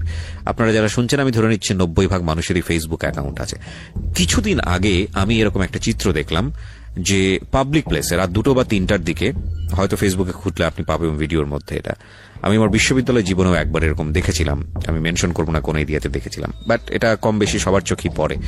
2 থেকে 3টার দিকে বা 4টার দিকে যখন রাস্তাগুলো ফাঁকা হয়ে যায়, বিশেষ করে এক শ্রেণীর পেশাজীবী মানুষ, একেবারে নিম্নবিত্ত পর্যায়ের পেশাজীবী মানুষ, আমি সবাই যে করেন এরকম না, এবং আমি কিছু দেখেছি ওপেন রাস্তাতে এই ধরনের একটা সিচুয়েশন। এবং আমি জানি না এই ধরনের গল্প আমি কখনো বলেছিলাম কেন। আমার মনে আছে আমি বিশ্ববিদ্যালয়ে যখন পড়ি, রাতের বেলা অনেক রাতে কোনো একটা কাজে, আমি তখন ডিবেট সংগঠনের সঙ্গে থাকতাম, সম্ভবত ডিবেটিং সোসাইটির কোনো একটা ইলেকশন চলছিল, যে কারণে আমরা অনেক রাত পর্যন্ত ক্যাম্পেইন করে ফিরছিলাম। তো রাত 2টো বা 3টার দিকে, আমি আমার নিজের জীবনের অভিজ্ঞতার কথা বলছি, রাত 2টো বা 3টার দিকে হঠাৎ করে দেখলাম, আমরা 3 জন বন্ধু ছিলাম রিক্সাতে, এবং আরেকজন বিখ্যাত আরজে ছিল আমার সঙ্গে ওই সময়টাতে, খুব বিখ্যাত আরজে, এবং বাংলাদেশের মোস্ট পপুলার আরজের মধ্যে সে একটা সময় মানে লিড পপুলার আরজে ছিল। এখনো সে রেডিওতে কাজ করে, আমি নামটা মেনশন করছি না। সো আমার ওই ফ্রেন্ড এবং আরেকজন বন্ধু ছিল, এখন ও জানি না ও কোথায় আছে। তো আমরা 3 জন ফিরছি, একজন হচ্ছে রিক্সার ওপরের দিকে তোলা, মানে 2 জন আমরা পাশাপাশি বসা, ও হচ্ছে হুডের ওপরে বসা। তো হঠাৎ করে ও দেখলাম রিক্সাওয়ালাকে সিগন্যাল দিল, দাঁড়ালো। আমি বুঝিনি কি হচ্ছে, দেখলাম যে তড়িঘড়ি করে নামলো, কোমর থেকে বেল্টটা খুললো। আমরা 3 জনই বিশ্ববিদ্যালয়ের ছাত্র, এবং সেই সময় নামে বেল্টটা খুললো। খোলার পরে আমি যেটা দেখলাম, মানে সপাং করে বাড়ি দিচ্ছে। সিচুয়েশনটা খুবই অপ্রীতিকর অবস্থার মধ্যে ছিল, বিকজ এখানে একটা রিক্সা দাঁড় করানো, রিক্সার সাইডে রাস্তার ফুটপাতের উপরে এই কাজটা হচ্ছে।